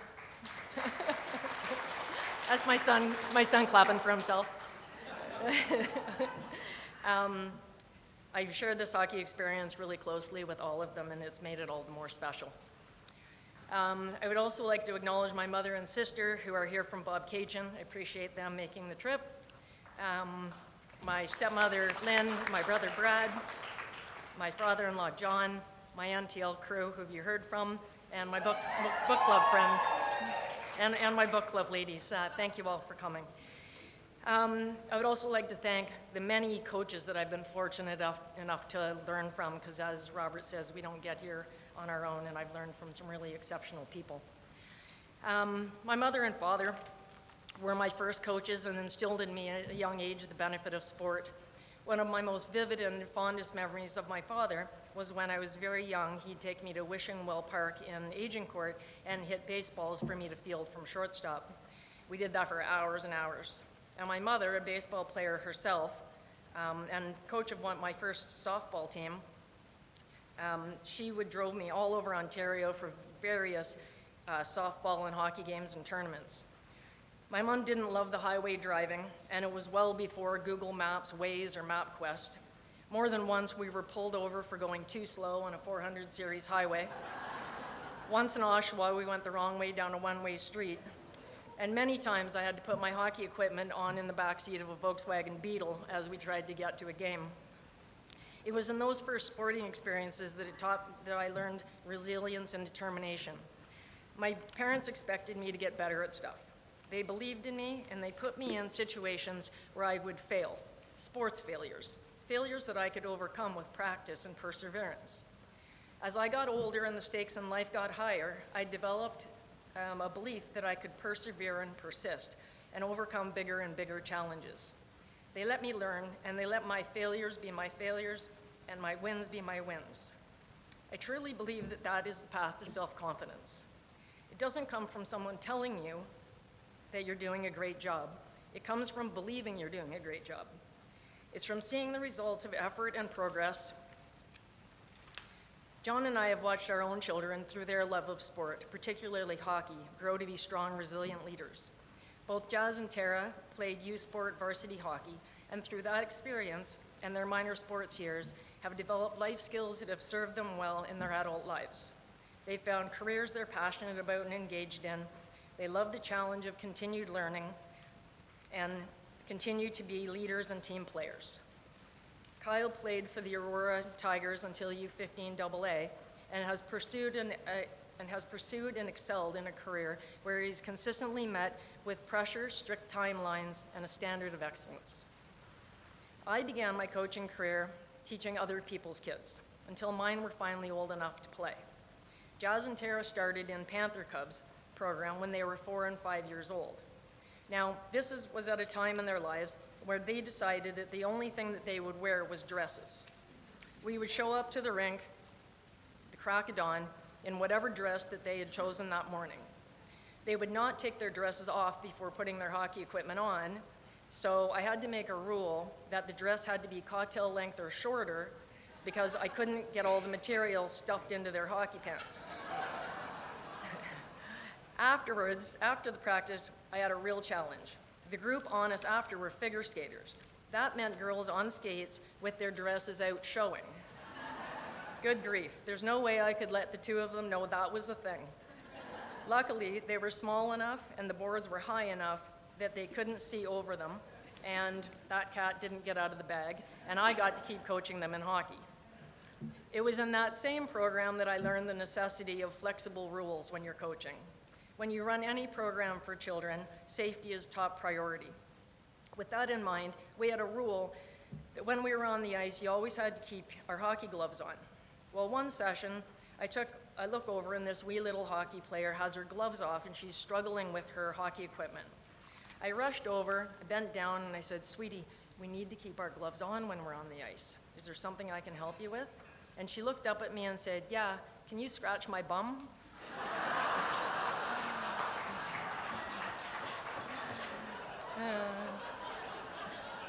Over the years, I've coached athletes from 3 years old to late 60. In 2002, my friend Karen McLeod and I started a program for new and developing hockey players. Most of the ladies in the program started hockey later in life. They could skate to various degrees, but most had never played hockey. They took the leap, deciding to learn to play at the age of 40, 50, some of them 60 years old. Imagine how brave you have to be to decide that you're going to register for a hockey program, the sport you've never played, with people you don't know, and then walk into a dressing room with a bag of equipment that you only recently watched a YouTube video on how to put on. Their willingness to embrace vulnerability and challenges is inspiring. Over the years, the growth of their hockey IQs has been impressive to watch. Getting together to watch Women's World Championships and the PWHL, talking about different plays and systems has been so fun. Our bodies don't always cooperate with the great plays we're trying to make on the ice, but we have a blast trying. Another positive that's come out of this is that they say that they're all way quieter when they go to their kids' games in the stands. No more yelling, "Skate, get it out, shoot," now that they have an intimate knowledge of how difficult those things are to do.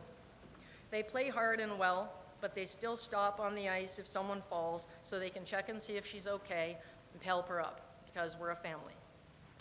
Someone asked me recently if I had plans to retire from coaching soon. Ouch. And the answer is no. I think it's important to keep learning and doing things we love. I hope to have opportunities to coach and play and stay involved for many years to come. Thank you.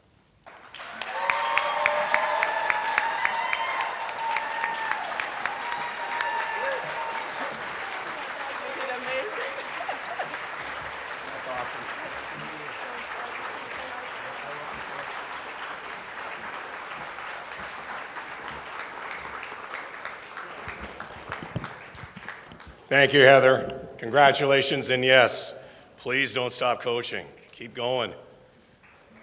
Keep going. You never retire. Some of us are on Freedom 95. It's working well. Kids, a lot of mouths to feed. So now we come to our final inductee of the evening. So now we can all hail the king. From a tiny northern town of 800 to the brightest lights in hockey, from Hornpain to Muskoka to the National Hockey League to Aurora. Chris King didn't just play the game, he protected it. 14 seasons, 6 teams, nearly 900 battles in the world's toughest league. A captain, an enforcer, a heartbeat guy. And off the ice, even tougher. Leading charities, lifting families, and standing up for those who needed a champion. He was the king, who was awarded a trophy befitting a king, the King Clancy Trophy, awarded for sportsmanship and humanitarianism.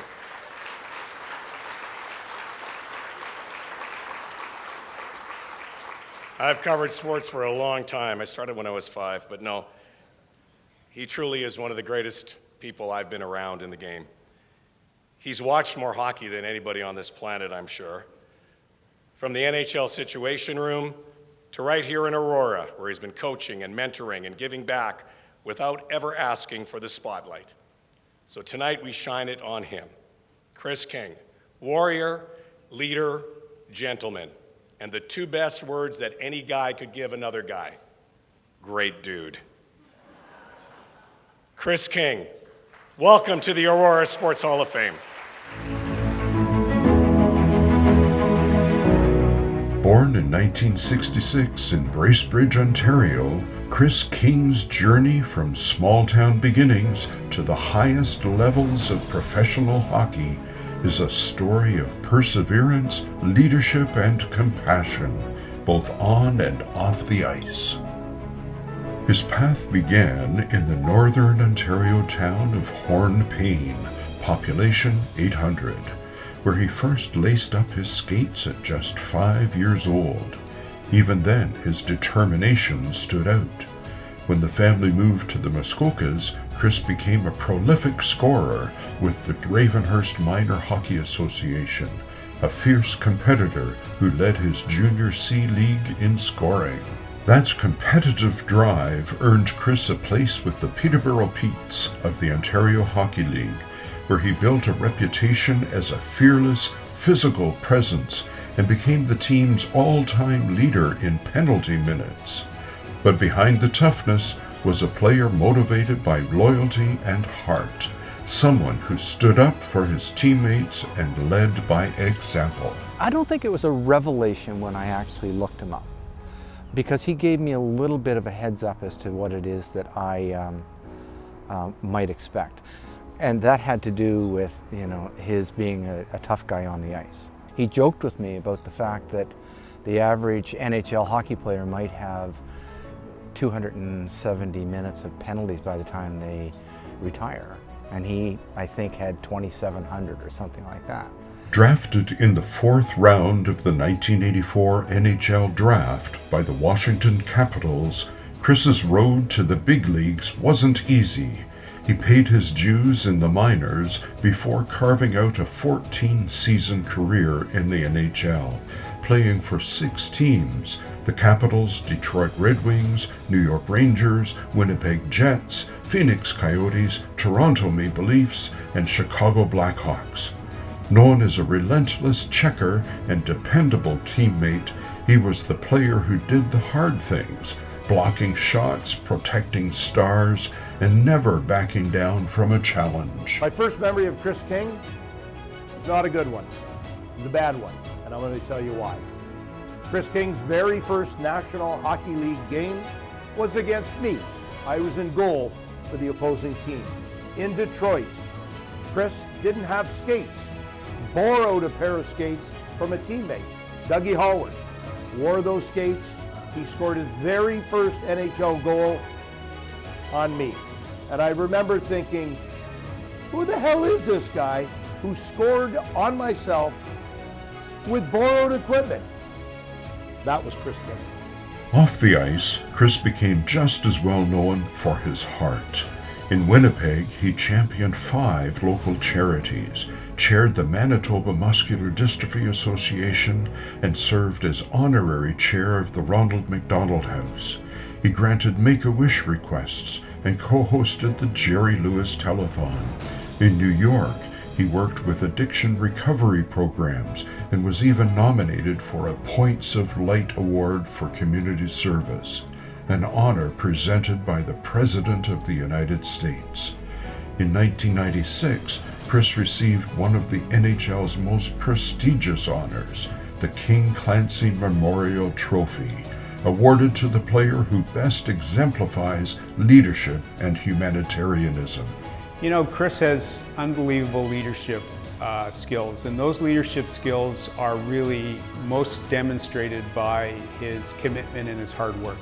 And it was the same attributes that made him a quality hockey player, and it's the same attributes that make him a terrific person and somebody that has flourished in the National Hockey League.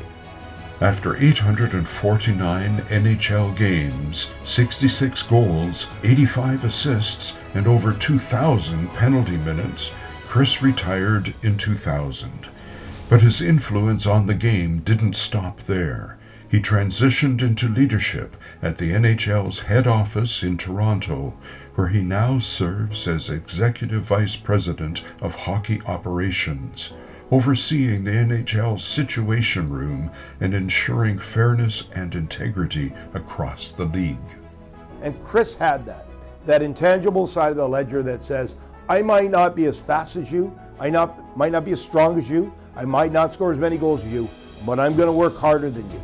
So working for the National Hockey League, covering 1,200 and some games in the regular season and another couple hundred in the playoffs takes hard work. That's something you can't teach. That's something that Chris King had. Beyond hockey, Chris's compassion has touched countless lives. In 2017, he helped found Camp Faces, a summer program for families of fallen emergency services and military personnel, offering healing, hope, and community.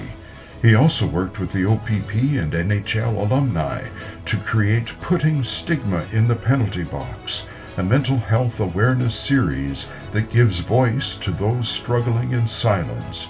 And through it all, Chris has never forgotten his roots.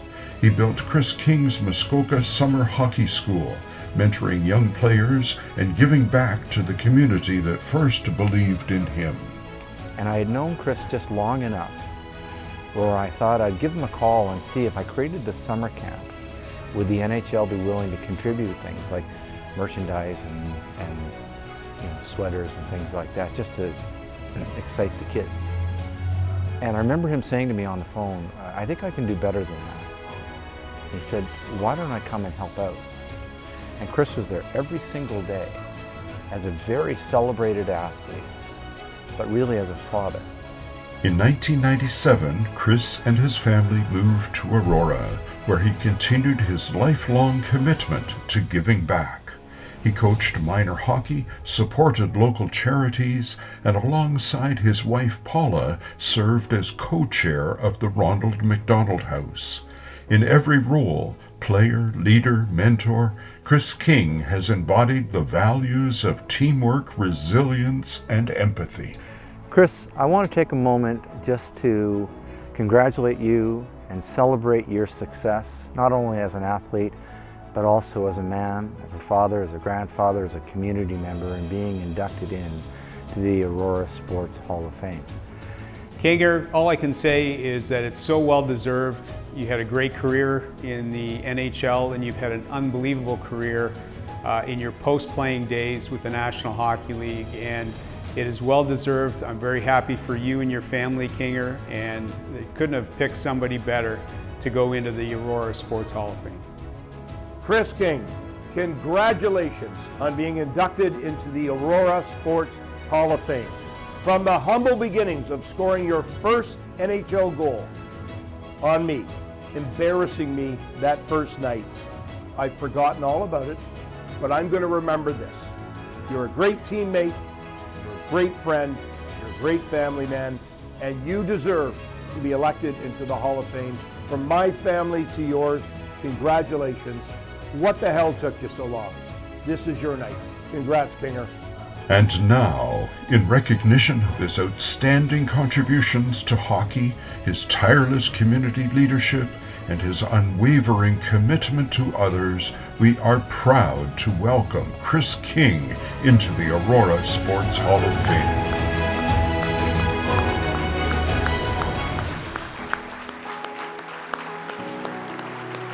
Look at you, you old softy, eh?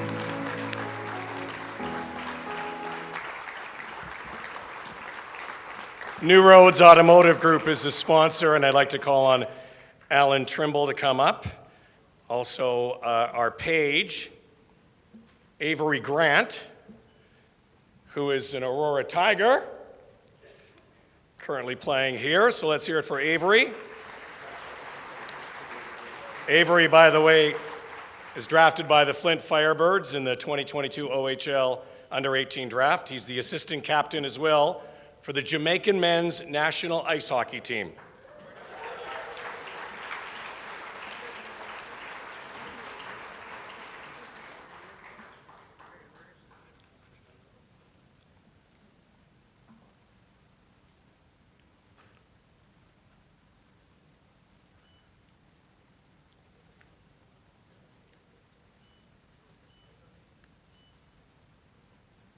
Ladies and gentlemen, hockey fans of all ages, please welcome the great Chris King. I think it's you in red. You ever worn red? Thanks, Blackie. Big Rod. Those of us that know him, we call him Wee Rod. You go with that the way you want to go with that. But, you know, this, it's not very often you can catch me off guard, but that video was pretty special. And this night just keeps getting better. I mean, 44 regular still fits me. I mean, that's a good start. But, you know, going last, sometimes you think that's the best part of the night, but tonight that's certainly not the story here. It stinks, actually. Erlinda, Paula won't let me go to the pool anymore because of you. I mean, come on. And Heather, where were you when I was training? Like Murph and Kitch back there, my coach in Toronto, had they known, they'd have sent me to you, you know, and I wouldn't be on a fourth line. I wouldn't be going fourth tonight. But anyways, what a great night. Robert, Erlinda, Heather, I'm so proud to get to know you. You're my teammates now. All of those that are here tonight with the Red Jackets, it's just an honor to be part of this group. It really is. I didn't know what to expect when I got the call for the nomination. Danielle, you little turd, thanks very much for doing all that. Danielle's my daughter, by the way. But this is truly an honor, one that I'll never forget. When you're recognized by your community and the people in that community, it's what else can I say? It's truly special. For those that don't know my career, and I won't bore you with it, when Paul and I were playing the game for 14 years, until we came to Toronto in '97, I was a fourth line left winger playing on 1- and 2-year deals. So we never had the ability to put down solid roots. We were young parents in new cities, playing the game of hockey, renting homes, and then once we got a chance to come to Toronto and put down solid roots. I don't know, Paula, how we got to Aurora, but we did. Paula's from Peterborough, I'm from the Muskokas. We'd been to Toronto hundreds of times, but where were we going to put down our roots? Where were we going to make our hockey home? Where were we going to raise our 3 kids? And luckily enough, we landed in Aurora, and we bought a home. I think the third one we looked at and bought it that night. I know we should have probably taken a little more time, but we were making up for a hell of a lot of lost time. So I remember coming, we were very excited to show Paula's parents our new home. And about 2 days after we had bought it, we drove to Aurora and we turned down Heatherfield Lane, and there was this gentleman running up the street. And as he got closer, I thought, I know that guy. And as he got even closer, I said, oh shit, that's my coach. It was Mike Murphy running up the street. And so I kind of flagged him down, rolled down the window, and I said, Mr. Murphy. And Chris King, he says, yeah, we just signed you. He said, yeah. He goes, what are you doing here in Aurora? And I said, well, we just bought a house. And the street he was running up has 9 homes on it. And he goes, you did? Where'd you buy? And I go, well, the second one down on the left. And he said, oh boy, I'm the third one down on the left. And as it turned out, I bought a house beside my coach. And Murph said the boys are going to have a lot of fun with that one. And so it's probably why he played me on the fourth line with Tiny all year. Not to show any favoritism, but we got him back because he got fired that year. And I'm not sure if it was the reason, but it certainly didn't help Murph. But in all honesty, I mean, it couldn't have been a better break for us. The Murphy family became dear friends. Their daughter babysat our kids. His boys ruined my hot tub and flooded my basement. Yvonne had a great candy drawer where Kyle would sneak over. When we couldn't find him at home, we knew exactly where he was. He was next door. But the friendship was started. I had the pleasure of working with Murph for 25 years at the NHL. Not only was he a coach and a neighbor and a true friend, but a mentor. And Murph, thanks very much. You taught me how to be an executive, and I carry on in what you did. Congratulations on your retirement. I know you and Yvonne must be enjoying it, because Coley and I haven't got a call from Yvonne to bring you back just yet, so I'm sure that call should come soon. But listen, it was a great house, it was a great street, we had great neighbors, and I could walk back from Tom and Jerry's pretty easy, so it was a good thing. But it didn't all start out great in Aurora. My son Eric, who's here with his fiance Bianca, came home from grade 2 on his first day of school, and he said at the dinner table, "Dad, am I allowed to fight at school?" And me being, well, I mean, couldn't you find a goal in that video? Like just one, you know? So what if I spent 6.5 weeks in the penalty box? I mean, Eric said, "Dad, can I fight at school?" And I said, you know, trying to be the good father and not the reason the Leafs probably signed me for 4 years, said, you know, son, there's better ways to deal with things like this. You should talk to the person or maybe talk to your teacher. And I said, well, what do you want to fight for anyways? And he said, well, there's a boy in my class, I really like him, but his dad says you're not a very good player and the Leafs wasted a lot of money on you. So Paula kind of said, Eric, you know what, we don't want you fighting, but if he says it again, belt him. But anyways, the community was great. Our kids got involved. Danielle, my daughter, she played boys hockey, and then she played with the ladies. She was able to play soccer at a high level here in Aurora and represent the community. Took her to university to play soccer at Laurentian, where she became a teacher. Eric didn't play much hockey in Winnipeg. It was too cold, and I didn't want him going outside. Then we went to Arizona. There was one rink, so he wasn't playing there. But he got here, and all his buddies were playing, so he started house league. He got better. He worked hard at it, and was a member of the I think the minor midget AA All-Ontario champions. I was coaching, I was assistant coach, and Eric got kicked out in that last game, so he was like his dad a little bit. But anyways, our kids really enjoyed it, and my youngest son Kyle's not here.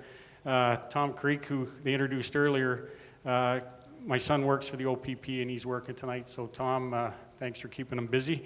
We appreciate it. But he didn't play sports. He got tired of being dragged around to arenas and soccer pitches, and he did his mother and I a big favor and said, you know what, sports aren't for me. So he became a photographer and a great kid. So, you know, hockey careers are a series of good luck and timely breaks, and I think one of my greatest breaks happened in 1985 when I was a member of the Peterborough Petes, and our captain lived at this house with some great people, and they had a daughter there, her name was Paula. And she was older than us. Paula says, I'm only 6 months older than you. But she was older, and she didn't really care much for us. We were kind of arrogant. Well, let's call a spade a spade. She called us idiots, and we kind of were. We walked around the school with our Peach tracksuits on, and we thought we were pretty good, which I kind of think we were. But anyways, after lots of bugging and lots of questions and lots of asking, she finally decided to go out on a date with me. And, hey, Danny, how old are you now? 37? It's 37 plus 1, 2. So 39 years Paul and I have been together. And I'm dead now. But for those that know my wife, she's a wonderful person. She's an awesome mom. She's a great partner. And now she's a really, really, really good gaga to Peyton and Emmett, our 2 grandkids. That's very lucky to be able to be grandparents, even though we don't look like it, but we are. But you know what? She's been the rock behind my career when I played. She certainly gave me the support that I needed when things weren't going great, and she was always positive. And for that, Paul, I thank you very much. And thank you. But anyways, I'd be remiss if I didn't thank Javed and the Hall of Fame board and all the volunteers. Like I said, when I got the call, I didn't really know what to expect through the Zoom calls and the meetings. And like I said, really enjoyed the VIP night last night. Got to meet some great new teammates. I'm proud to wear the red jersey with you, and I'm looking forward to getting to know more of you together. Maybe you can join Murph and Kitch and I at, this is going to become our new Tom and Jerry's outfit, so we'll be wearing these with pride. But just real quickly, Bill, thank you, my friend. I love you. You're a good man. Kenny, thanks for coming. I really appreciate it. Glenn Healy, he's a complete asshole, but I got him back. I hit him in a slap shot in practice one day and split him wide open. So, but we did spend a lot of time together. Cujo played all the time. He never played, and I got stuck at the end of the bench, so we talked a lot. So Heels and I are real good buddies. But Wendy and Jerry and our friends from the alumni, thanks for coming. It really, truly means a lot to me to have such good friends. And in this game, you get to meet thousands and thousands of people, and most of them are great people. But there are truly people here that are really important. And Gus, yes, you too, Gus. And Carm, thanks for coming. And to my family, my brother Greg, Tracy, everybody, thank you very much. I think I talked about a great break in meeting Paula, but I think one of the biggest breaks we ever got was when we decided to move to Aurora and call this home. So thank you very much. Oh, and I just wanted to thank New Roads as well. I mean, the gesture of a free lease for a year for me for doing this is fantastic. I appreciate it. I'll come by and pick out that car next week. You got it. All right.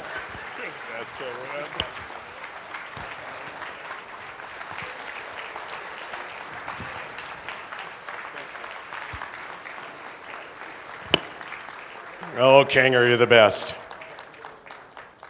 Hall of Famer. You look good. I guess we're going to Tom and Jerry's after this tonight, I guess. What a great night. Before we close, I kind of always like to wrap it up with a little something, something.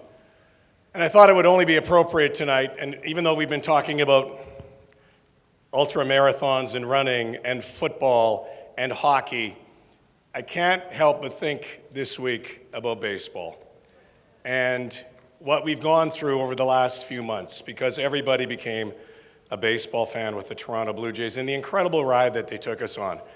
And to me, I talked about those C words, those C words. Well, I want to leave you with the L word, and it's not losing or loss. It's love. This team loved each other. That's why we fell in love with this team. They loved Canada. They played like a band of brothers. They loved their teammates, and we saw it in everything that they did. We saw it in the Springer Dinger, the Grand Slam. We saw it in the 18-inning marathon, where we all stayed up and our whole week was screwed up. But we saw how all of those players gave it everything, put it all on the line. We saw it in the fans. We saw it in Game 6 in a ball wedged in a wall. Unbelievably, $350 million renovation fixed the damn wall. It's all right. And we really saw it in Game 7. We really saw it in Game 7 when they gave it a game of inches, everything they could possibly give. The love of teammates, the love of the grind, the love of trying to win. There's only can be one winner. We saw how they loved each other. That's sports. The love of a team, love of a country, love of a community. And we saw how hard it was. It was sad. It was sad not because of losing. It was sad because we loved them.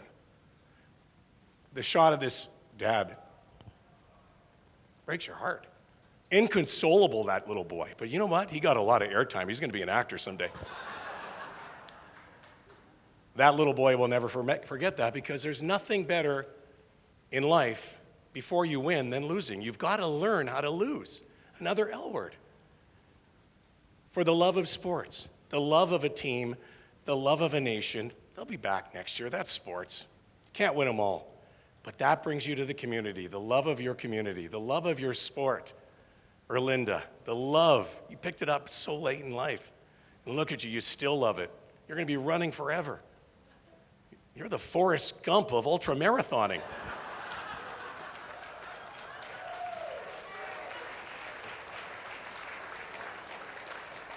Robert Reed, the love of what you took up, and whether it was on the big screen or on the big field. Look what you've done. Amazing. Heather Morning, all of those mornings. Oh, it's teaching young girls, young boys, coaching. That's the love of a community. Kanger, the love, not so much of referees at the time, but the love of your teammates. I saw the love in the community. My beloved hometown of Winnipeg, I saw how much they loved you there. And the stuff you gave back, because you loved giving back. That's why we're here. That's why we do what we do. That's why we love sport. So Aurora, celebrate tonight. Love those red coats. They're going to look good at Tom and Jerry's.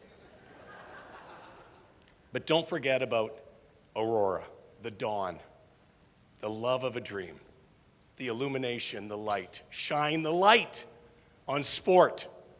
We need sport more than ever. Get your kids involved. Get involved.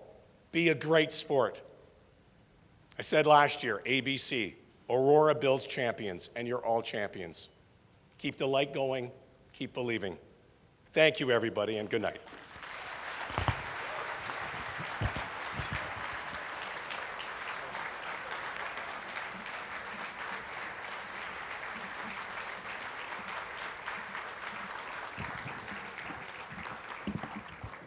Ladies and gentlemen, Rod Black.